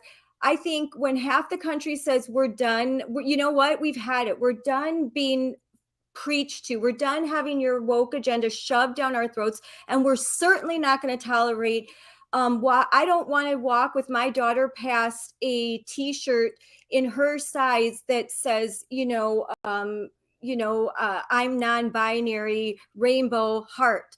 What's non-binary, Mom? I don't, you know what? I don't want to have that conversation when I'm just trying to get a gallon of milk. And if they continue to go this route, they're going to suffer consequences. And I think the free market, which we love and support, we need entrepreneurs that say we're going, you know what, there is a whole crap ton of money, billions and billions of dollars. There are conservatives and independents and just people that don't want politics shoved down their throat every waking moment. We're just so tired of it. Politics when our kids go to school, political messages, rainbows and safe spaces everywhere we look. Like there's no escaping it, and I'm sick of it. I wouldn't, and it would be the same way if everywhere I went there was some sort of symbolism, even of the right. Like I just want a place where I don't have to be preached to about these quote unquote morals of the left. I want to be free of this, and I would like to have like barbecues with people where everything didn't come down to, some sort of, political stance. And I think the way to free ourselves of this is to not say, I think we've said traditionally, oh, we're free market, we don't boycott. That's wrong. We need to look at Saul Alinsky's rules for radicals and start to maybe adopt a few of those things on our own, which is isolate and make shopping at Target something that you would be embarrassed to do because of what they're doing to kids and the messaging. You do that and people don't shop there, and then that sends a message that, hey, maybe we're going over the top. I'm not saying that you anyway, do whatever you want. We're not going to go over the top. We're going to stop putting men in women's swimsuits and have their bulge showing. Like, we're not going to do this anymore. That's a niche group. Let's make a catalog and you can sign up for it. If you would like to see men's genitals in, stuffed in a woman's swimsuit, by all means order it, but could we please not inflict that upon all of us and our kids too? Just leave me alone. That's what I have to say. Leave me alone. We have 15 minutes left. We'd like to get to one more story, but before you do, Scarlett, I got a question for you because you made Fox News. We saw your tweets go viral. You did a terrific job blowing up the story. How did you, I'm impressed. How did you come upon that information regarding the Satanist? How did you figure that out? I started to look at the tags of the garments that they were selling, and they wrote stories about the designers, and I just started Googling the designers. And then I did a Google search through Twitter and Instagram. And I also saw on Twitter that there were a few other accounts that were starting to point out, hey, did you notice this brand Alprin? And when I saw, to verify, so I looked at some other sites and then basically went directly to the website and just made sure that I was getting all my facts straight and screenshotting everything. Wow.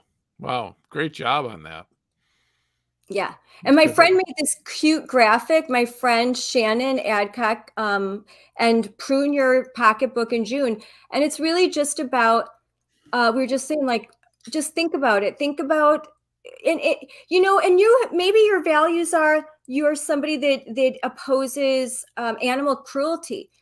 If that's something that you have a problem with, I think I would say to everyone, start to align what you buy with the things you care about, and don't just give anyone your business anymore. Start to think about the things that matter to you and use your dollars wisely, and remember that you're voting with your pocketbook. So choose wisely. Very good. All right, Jessica, you got anything to add to that, or you want to move on? No, All right. I'm done. I would like to, let's discuss quick a story that we broke this evening. Scarlett, I don't even think you're aware of this story. No, let's see. It is regarding, Jessica, do you want to kick it off? It's regarding an Elkhorn teacher that's facing discipline. Go ahead. Yeah, so forewarning, the photo we're going to show you, first of all, to kick this off is jarring. Oh, it's hard to read. I guess Yeah, it's right. I'll try to bring up the other one here. Yeah, go ahead and talk while I do it. Okay, so we received this photo from a student in the Elkhorn School District in Wisconsin. And he said, no one's covered this in the media. We think that he thought this was a story. And this photo was going around, and it's this teacher. And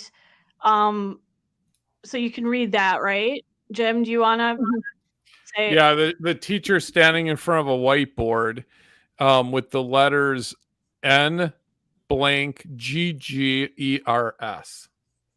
Which obviously sounds horrific, like it's the racial slur that he's writing. And this is a math teacher by the name of Patrick Dopke. So we were shocked by the image. And so we contacted the superintendent, and then we figured out who the teacher was by matching the staff listing photos to this photo. And it was obvious who he was. And we contacted him. And so, to make a long story short, the superintendent called us back, and he verified the authenticity of this photo. This was taken in Elkhorn Public School in the fall. This is a math teacher, and he did this during class. So it's a real photo. And the superintendent is recommending to the school board that he be fired. But Jim, do you want to explain the context? Because it's actually an interesting question whether he should be fired when you hear the context. So Jim, do you want to tell everyone that part? So he was referring to a South Park episode. So wait. Can I stop for 1 second? Ed Delgado says horrific. I think the problem is by saying things like horrific, it plays into the left's command of language. No, I'm sorry. You're wrong. Okay? Looking at something that looks like a racial slur, that's a vile racial slur, it looks horrific because that racial slur is horrific and it shouldn't be written on a whiteboard in a classroom. Now, that's actually, it turns out, not what happened here, but I want to push back on your comment. If we can't say in society that racial slurs or something that looks like one, it would be horrific if it were one, we've lost the narrative. Go ahead, Jim. So he was trying, the teacher said, first of all, he told us that he's never used the word in his entire life. He wasn't meaning to imply it. He was trying to get along and try to relate to his students who had been talking about other people, I think, that nag them. And this episode of South Park rang a bell. And so he started to talk about the episode, and we do have it linked where, it's a Wheel of Fortune. It's a play on Wheel of Fortune. And it's the question is people who annoy you, and he guesses the letters NIGGERS, and he finally says the word with the I in it, and they actually say it. It's kind of jarring, and so that's basically it. What year was this episode? Is this an older one? I think it's like 2007 or something. I don't remember offhand. I think it's definitely an older one. It's an older one, and it was described as the most controversial South Park episode. But go ahead, Jim. Mm-hmm. Yeah, and so he was playing. He wrote it on the dry ink board, explaining the episode to his class, the classroom, and were they 15, 16-year-olds? I believe the district administrator told us. I think so, yeah. I think so, at the high school level. And he was just trying to explain to them this episode one of the students did took out their phone, took a picture of it, and apparently it went viral throughout the school, and students have had this image for actually at least sounds like a few months that this has actually been going around. And so they suspended the teacher, and today at 4:00 he was told that the district administrator was going to recommend that he be terminated. So to be clear, in the South Park skit, when they say people who annoy you, the word turned out to be the word NAGGERS, like someone who nags other people. Right. And so that's what kind of the joke was, and then the TV cut out. But the character on South Park used the racial slur, and then there's this whole episode, I think, where he goes to talk to Jesse Jackson, etc. Now, I haven't seen the full episode. I watched a snippet of it. I read about it, and it appears South Park was making a commentary on cancel culture to some degree in that episode. So to be clear, the teacher never used the racial slur, and when he put that word up on the whiteboard, he wasn't intending that it was the racial slur. It was the word nag with the ERS. So in other words, he's being recommended for termination for talking to students about a South Park skit, and for putting a puzzle up on the screen that actually represented the word naggers, meaning NAGGERS, like people who annoy other people, like a nag. And so I want to be clear what I just said. Spiel and come cancel me. What I just said was NAGGERS. I want to be very clear about that. And isn't it ironic that it was a show about cancel culture, and he was explaining it, and now he, in fact, is the one being canceled? Right. And so, honestly, I talked to him. I interviewed him today, and he insisted. He said, I had no ill intent. I wasn't referring to race. I was explaining the South Park skit. He admitted he made a mistake. He said it was poor judgment. Obviously, South Park, like Ed Delgado said, they beg on everyone. Context important. You're 100% accurate about that. Like South Park is crude on the surface, but it's always got this deeper societal message. But it's very ironic and clever and funny and sarcastic, and it's sophisticated humor because it's layers deep. And so to sort of wing it and put that out there in this current climate in like a high school class is kind of dumb. And he admitted that. He said, it was a mistake. The question I want to pose to people, though, is whether he should be fired for this. He did not use the racial slur. The puzzle was not the racial slur. He never said the racial slur. Ed does raise a good point. If the teacher was a person of color, would have become an issue. Well, it was in Madison, remember? Wasn't there a teacher of color who had used a racial slur, but he wasn't doing it in a derogatory fashion? And didn't he get fired? And then there was a hue and cry about it? If I'm remembering correctly, I could have my facts slightly wrong because I didn't re-look it up. It was a while ago, but. So this teacher is a year away from retirement. I don't think he had any ill intent. I think it definitely was extremely poor judgment, and I think he obviously regrets doing it now.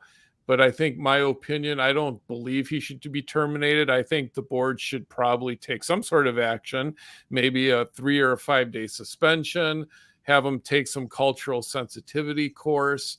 But I don't believe he should be terminated over this. I mean, I agree with you, and I want to go back again to what Ed correctly said. Ed Delgado, he talked about context, and to me, it's all about context. It's all about the intent here. Did he have a racist intent, right? No, because he never used the racial slur, and the puzzle wasn't the racial slur. It was a different word. That is not a racial slur. That refers to a nag. So you have to take out racial intent. So what are you left with? That he, well, I guess what's the offense? Bad decision. I mean, just a bad decision to do that. Now, to be clear, I believe the district administrator simply makes a recommendation to the school board, and the school board ultimately, I believe the teacher is able to meet with them publicly or privately, explain to them his side of the story, and they ultimately make that decision. So it's not that he's been terminated yet. The board's going to make that final decision. I mean, I guess I just don't understand how this is a firing offense. Scarlett? I mean, it was extremely poor judgment. Extremely poor. I think not. Now, he probably would have a case. He could probably hire a lawyer and fight this.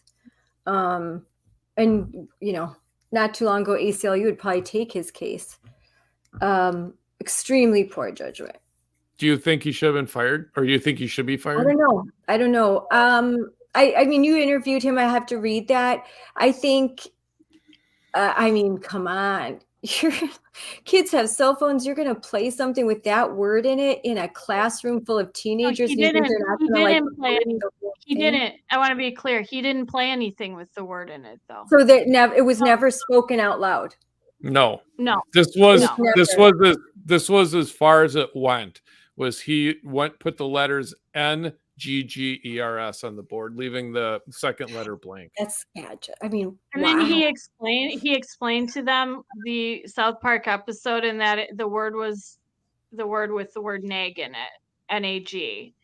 And I was saying that, like, in the underlying episode, the character does use the racial slur and I think he gets in huge trouble, and everyone's horrified and shocked, and he has a consequence from that. But he never played the actual South Park episode, so he was just talking about it, and he never used the racial slur, and he never played it. So he never. There was no imagery of it. He just talked about it, and he didn't even use the word, according to the superintendent too. Yeah. In terms of official complaint, like, this happened last fall, and the no students said anything, but for whatever reason in May, this picture started circulating around the school like wildfire, and then got in the hands of an administrator. So he was just mentioning it to kids in a classroom that, like that episode. Yes. Right. Yep. Yeah. But he never used the racial slur. Yeah. I mean, he definitely, knowing how school systems work, he'd have to sit through a ton of cultural, sensitivity training, and DPI gets involved. And why? He didn't use the word. That's just the protocol. That's just what they'll do. Is that right? Is that right? I'm not saying it's right. I just, I mean, I think that, I'm not saying it's right to get fired or anything, but it's kind of. It's definitely poor judgment. Yeah. And he's got a year left. That's the other thing. A year left to retire.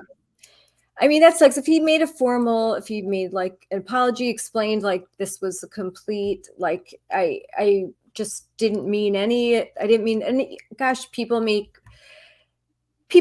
mistakes. Something just came to his mind. He thought of this South Park episode. He didn't think it through. I think people can make a poor error in judgment and not be fired, especially considering what so many educators on the left do, the kind of things that they say, the things that they do, and they'll face no consequence for it. So I get that. I get that it can seem unfair and that rules aren't applied the same way. I think it's cruel. I mean, do we really live in a society so cruel that we no longer consider people's intent? Are we a society so prone to sensitivity and seeing racism everywhere that we're going to destroy it? Yes, we are. Right? It's a I'm Puerto Rican, and I'm called a racist. That we're going to destroy this man's 29-year teaching career, unblemished according to everything we've been told, that he had no that prior doesn't pattern, seem or fair. That doesn't that seem I'm just, fair. it doesn't That's to me. that's not I an feel like appropriate I, response. I feel like as a society that we should give people some room and latitude to make mistakes. And sometimes what you see in a picture, in a video, it's not what the reality is when you hear the entire context. And we live in such a fast-paced social media cancel culture world. You know, there was that nurse, for example, in Manhattan, I think it was, where there was this Oh yeah. alleged tussle over this bike, and then she proved Yeah. later, according to her lawyer, that she had the receipt and that she purchased or rented the bike. And initially, this went like wildfire all over social media. She's being accused of being a racist and a Karen because she supposedly took this bike from an African American youth. But now it turns out, according to her lawyer, like she has the receipt to prove she rented the bike. And he's saying we're going to sue everyone for defamation that called her a Karen and a racist, or, you know, went too far in that regard. I think that's sort of another example where people leap to conclusions. Now, I admit I saw this photo and I was, like I said initially, horrified. I'm like, this can't be real. A teacher would actually write that. I mean, are you actually kidding me? Right, Jim? You were even saying how. We got it. We actually got it sent to us by a student. Sent it to us, and my initial impression was this can't be true and this can't be real. And you know, credit to the district administrator. He called us back today, told us it was true. And then we got a call from the teacher. Again, credit to the teacher for reaching out to us and giving his side of the story on this. They were both really transparent. Like, I was impressed how open the superintendent was. Yeah. He answered every question. He was forthright. He explained why he did what he did. And then Mr. Defke, the teacher, explained what he did. And like I said, he owned it. He said it was a mistake. But he does feel like he's being, ironically here, canceled for something that wasn't racist. Like, he didn't say anything racist. It's not the word. People get that, right? The puzzle is not the bad word. It wasn't in South Park either. The puzzle was a world on Wheel of Fortune, and it wasn't the word. I mean, so I'll say it again. Do we want to live in a society where people aren't allowed to misspeak or make a mistake, or, you know, and that they can never recover from it? Like, you're just done. Your 29-year unblemished teaching career is thrown out the window. I don't want to live in a society like that. Know. I think I slightly disagree with you, Jessica, on the fact that it's not the word, because when you look at it, everyone right away assumes it's the word. It's pretty obvious that's what the word is supposed to be. And so I don't know. I think that I kind of disagree with you on that point. Except in the class, he explained it to the students. They weren't looking at a picture without context like we were when we got it by email, where we were shocked. Like, he was telling them it was the NAG word. He's a math teacher. He's a math teacher, yeah. I mean, I'm not saying it was wise. I think it was really stupid and it was inappropriate. And he's asking for it in a way in this current climate. So it was just incredibly dumb. Yeah. So don't get me wrong. I don't think he should have done it. To me, the question is whether he should be fired for this. No, because I mean, I think there's other things they could do. They could give him let him serve his last year out. Like, maybe do something different. You know, it's if it was too problematic for the administrators at the school, they could figure something else out. I don't know. I mean, everyone's very, very sensitive. And if he were in a social studies class and he was trying to give an example of like cancel culture, this would be in a better context. In a math class, I'm not sure why he was using the imagery. It doesn't make sense in math class. That's the other. He said he was trying to relate to his students. Students were complaining about people that annoyed them, and he was just trying to, have an Yeah. off the side conversation with them, try to get to, teachers want to gain rapport with their students. So he was telling them about the episode. I definitely would not remember- use South Park when I was trying to relate to these kids, because there's just too many. As a teacher, there's just too many. You're walking through landmines with South Park. I mean, it's risque. Yeah. It pushes all the boundaries. Mark Belling said once a long time ago, I never forgot it. He said humor is easily misperceived. And so people often get in trouble when they try to use humor.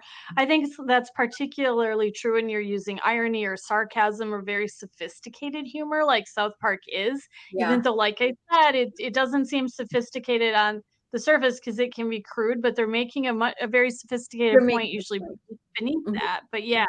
No, I mean, that's really, really risky territory.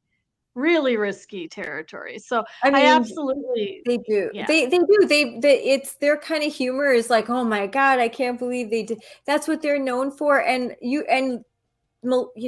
Gen Z, millennial, like all these kids love this stuff. Typically, it's just, and they're not such snowflakes that I think that they're traumatized by this. Kids are kids. They think they just talk amongst each other, and they think like, oh, gossip or spilling the tea and all of that. So no. Well, I just think society, I wanted to talk about this teacher. No one's reported this in the whole country.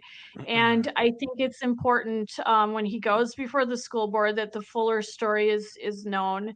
Yeah. And so we really wanted to just put it out straight, just give the context and let him say his piece, let the superintendent say his. But fundamentally, I think that we should not be so quick as a society to destroy people. Right. Quite honestly. Because we know what mainstream media would do with this story. And that's one of the reasons when we heard the truth, we really wanted to get out in front of this story. Because Milwaukee Journal Sentinel or some of the other mainstream medias will get out, will blast this picture, not put it in proper context, and then crucify this guy. So that's why we decided to put it out and do it the way we did it. Yeah. Yeah, I think. So should we do the winners and losers of the week, Jim?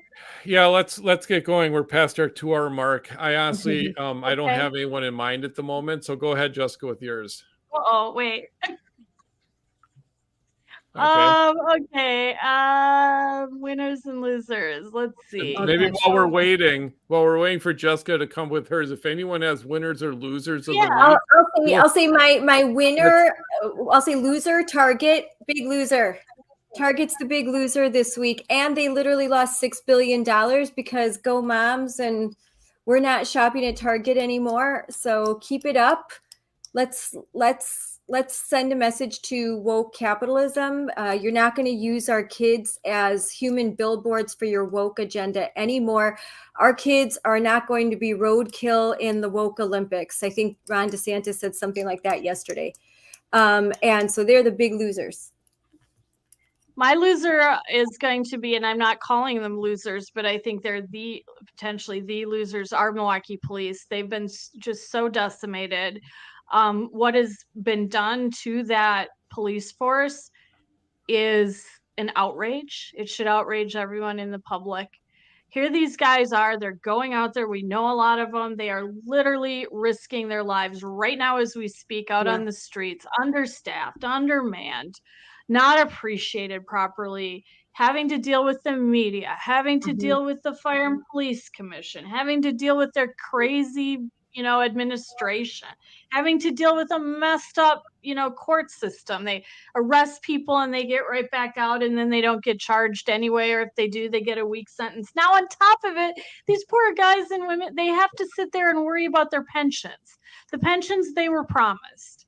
And I just think it's horrific. It's horrific what's been done to a very proud institution, once a very esteemed and effective institution. And so I'm not calling them losers, but I mean, really the public are the losers because of what's been done to that institution. But I'm outraged that these guys now have to sit there and worry about their pensions. They earned those. They worked for those. They bled for those in some cases. And who's your winner? Scarlett, who's your winner? Let me see. That I have a couple that I would think of, but I would say the winners are, again, I'm going to give it to moms, because I think, in line with Target, it's not just me. There were countless memes and videos of moms going through Target saying, look at this tuck friendly swimsuit for boys, and look at this, and why is this happening? I think I loved seeing moms and dads, but in this case it was a lot of moms, because frankly, moms do the shopping at Target for the most part. We do a lot of the shopping for the home. So I was really happy to see a revival of the mama bears standing up for what they thought was right, saying you've gone too far, and now we're going to exert a huge price on what you're doing to our kids. And I applaud that, and I want to see more of it. I have another loser, and it ties into the winner, which is Joe Biden is the loser, and Donald Trump and Ron DeSantis are the winners. And that is because of the results that came out yesterday of the Marquette Law School poll. And, that poll has not always been accurate. It has undercounted Donald Trump. Historically, we all remember that in 2016 when it predicted Hillary would win by like 6 points. But in many other races, it's been a very accurate poll. This was a national poll that Marquette did. So they were not only measuring Wisconsin, but they did measure the presidential race. And they found that both Trump and DeSantis would crush Joe Biden in a general election. They found that, we look it up here, that Donald Trump would defeat Joe Biden by 5 percentage points among registered voters, with 52% for Trump and 47% for Biden. That's a huge margin. And that Biden also trails Florida Governor Ron DeSantis by 4 percentage points, 52% for DeSantis and 48% for Biden. I want to remind people that this is a poll that, again, many people feel often is skewed against, at least it was against Trump in 2016. They did not get that right. And yet they're showing both men crushing Joe Biden in a national contest. So they're my winners of the week, both of them. That's good. Jim? All right. I think my losers, my loser is going to be Milwaukee residents. I think even though it's their fault, they have continued to vote in terrible leadership. And now they're going to be paying the consequences of either a higher sales tax, or they're going to be facing the fact that their city is now going bankrupt, and they're going to be suffering the ramifications of that. So City of Milwaukee residents are my losers. Winners, I keep going back and forth. I was going to also say Ron DeSantis, but Jessica, you somehow got a second winner there to take. So I'm going to continue on. I think I'm still very proud of the Wisconsin Republican Assembly for their plan, and they're holding strong. And so as long as they continue to do so, they're my winners. I want to say something about that DeSantis is a Bush pawn. You can really be a strong supporter of Trump, and I see why. But that's BS. And I'm going to call it out. DeSantis is no pawn of Bush or a puppet of George Soros. And anyone who says so is lying, and they're not serious.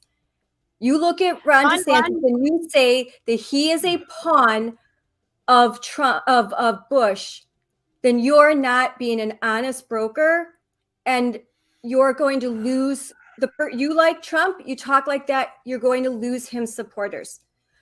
Trump's got plenty of things to run on. He doesn't need to for one, some people say, oh, I want someone who I can have a beer with. I don't want anyone I can have a beer with. I have plenty of friends. I don't need the president of the United States to be my friend. I don't want someone who makes me laugh. I want someone who's serious. There's serious problems, and I want serious solutions. So I just want to say, Ron DeSantis, very effective Republican governor. Donald Trump, generational change on the U.S. Supreme Court. I'll even just say that, like, his years as president, I look back and I say, He changed for generations the U.S. Supreme Court, #1 accomplishment, a lot of policies that I and conservatives like. I just hope this doesn't become a bloodbath. I hope that conservatives at the end of the day can agree to disagree and leave it at that on these two men, and so I guess I'll leave it at that. Yeah, and I think people who live in glass houses shouldn't throw stones. And if I were Trump, I wouldn't throw a whole lot of stones. And I think that DeSantis would do well to not either. I think that DeSantis who say that, then they turn around and they trash Trump.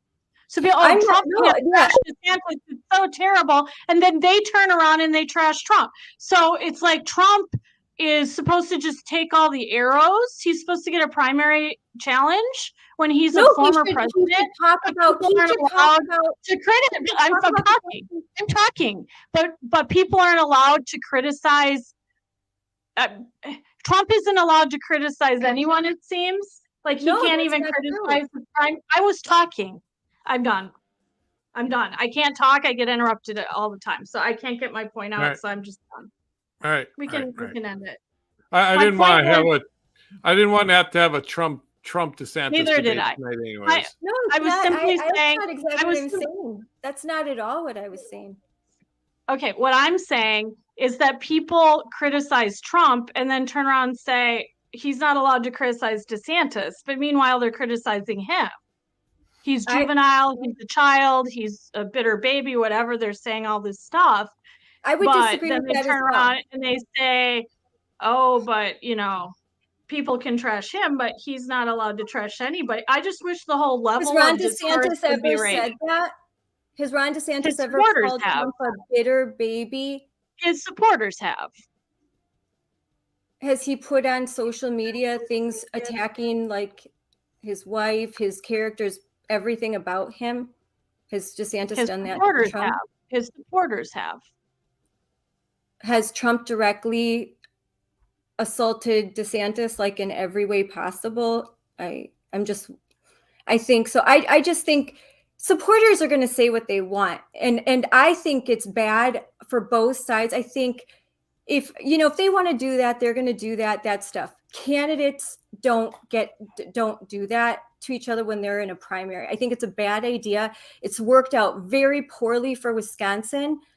And it is something I would like to not see replicated on the national stage. I think go after ideas. Trump has a record to run on as president, and he should constantly be comparing the fact, hey, I was president and this is what I did. I was president and this is what I did. You can talk all day long about the things you think you're going to do. You weren't president. So that line of attack, 100% legitimate, 100%. There's nothing you can say about it.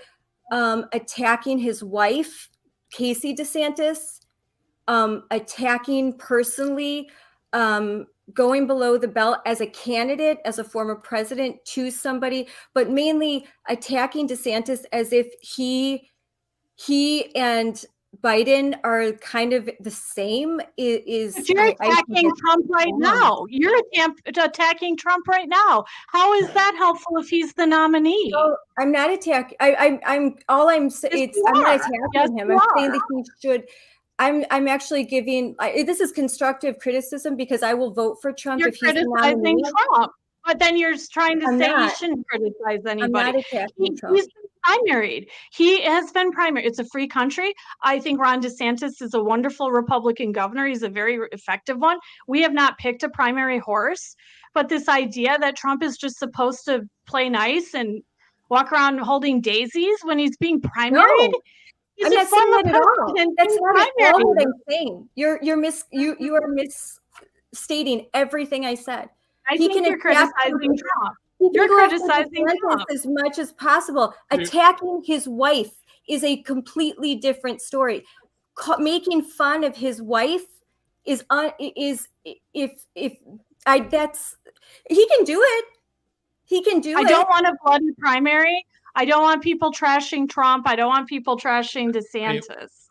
But like Brian just said, the three big losses in Wisconsin, the Gov, AG, and Supreme Court followed bloody primaries.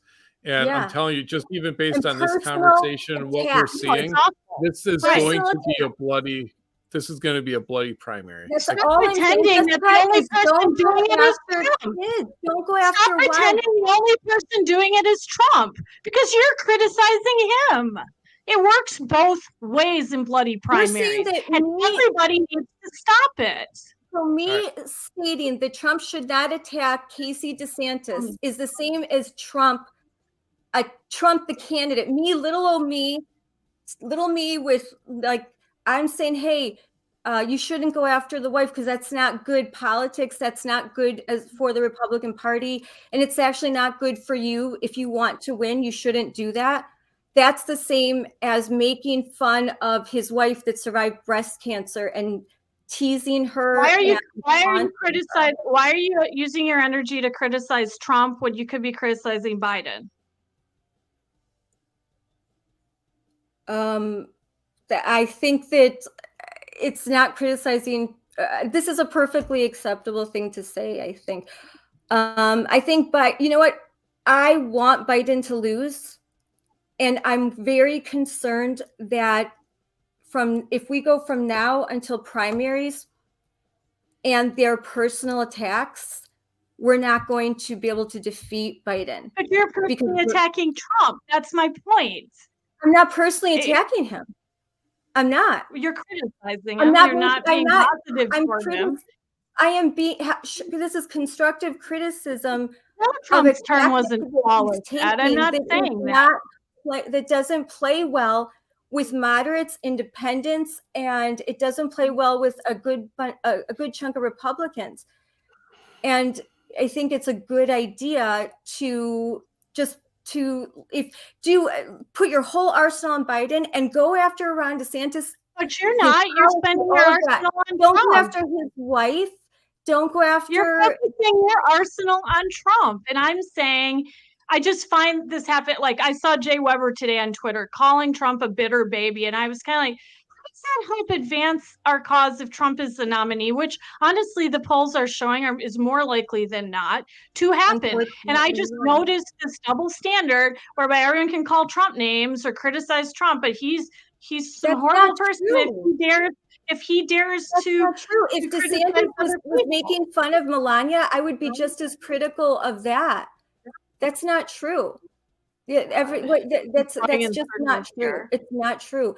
It's if Trump is going to attack DeSantis on certain things that are in the context of what he did as a governor, how he thinks that he would handle being a president, all that stuff, that's all fair game. What I'm saying is personal attacks on family members. Trump appalling on Twitter earlier this morning because of a video he put out that was actually very funny and was hyperbole and a bit of theater. And you went on Twitter and you trashed Trump. No, I didn't. So don't pretend to me that you don't spend some of your day criticizing Trump. It's a free country to do that, but it's contributing to I'm afraid is going to be a very, very bloody primary. And Trump can do whatever he wants. He can cut every candidate off at the knees, and we should be quiet because that would be mean to say, hey, that you're going too far. That would be mean to say you shouldn't do that. That's a really good Republican governor there, and you're kind of like that's and to be honest, the very biggest problem I have with it is I don't want him to turn off so many people that he will not be able to regain those votes were he to be the nominee. I mean, let's not do the job of the Biden team for them. They've got like $2 billion they're going to spend. Why are we doing the job of the left? You're calling Trump appalling on Twitter? No, I said I didn't say that. I said you called his video appalling. You called his video appalling. Yes, you did. How is that help? Can I talk without being interrupted for once? How is that helping Trump or defeat Biden if Trump is the nominee, which honestly, again, according to the polls, looks more likely than not? Okay, DeSantis is announced for one day, so the polls don't count right now. But I would say, how does it help for Trump to put out a video comparing DeSantis to Hitler, the devil, and He Stalin. didn't, see, that's the point. He didn't do that. He didn't compare DeSantis to Hitler and Stalin. Or not compare, but they're his biggest fans. He didn't say that. He didn't say that.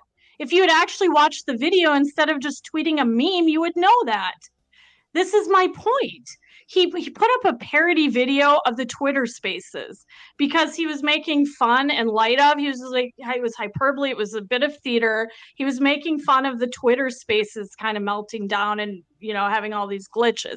So he had all these characters in the Twitter Spaces. I don't even think he made it. He re-truthed it. Yeah. And it was just, it was a joke. I thought it was funny, if you want to know the truth. It had the FBI in there, and it was like, it was like mocking. And I don't know. There was another meme that he did. Absolutely did not compare him to Hitler. It's just there was another meme that he did of like this balloon thing, and then it like deflated. And I thought that's fine. Like that's an accurate sort of like, oh, the announcement, and then it kind of deflated because crash. I was like, that's fair game. Like that's kind of funny. That's accurate.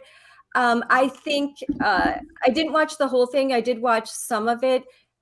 My impression was that, you know, playing into all the left's worst things about Trump, that he's de-Satan, which is de-sanctimonious, that he is that now there's a group that are saying that he's racist because he's against critical race theory.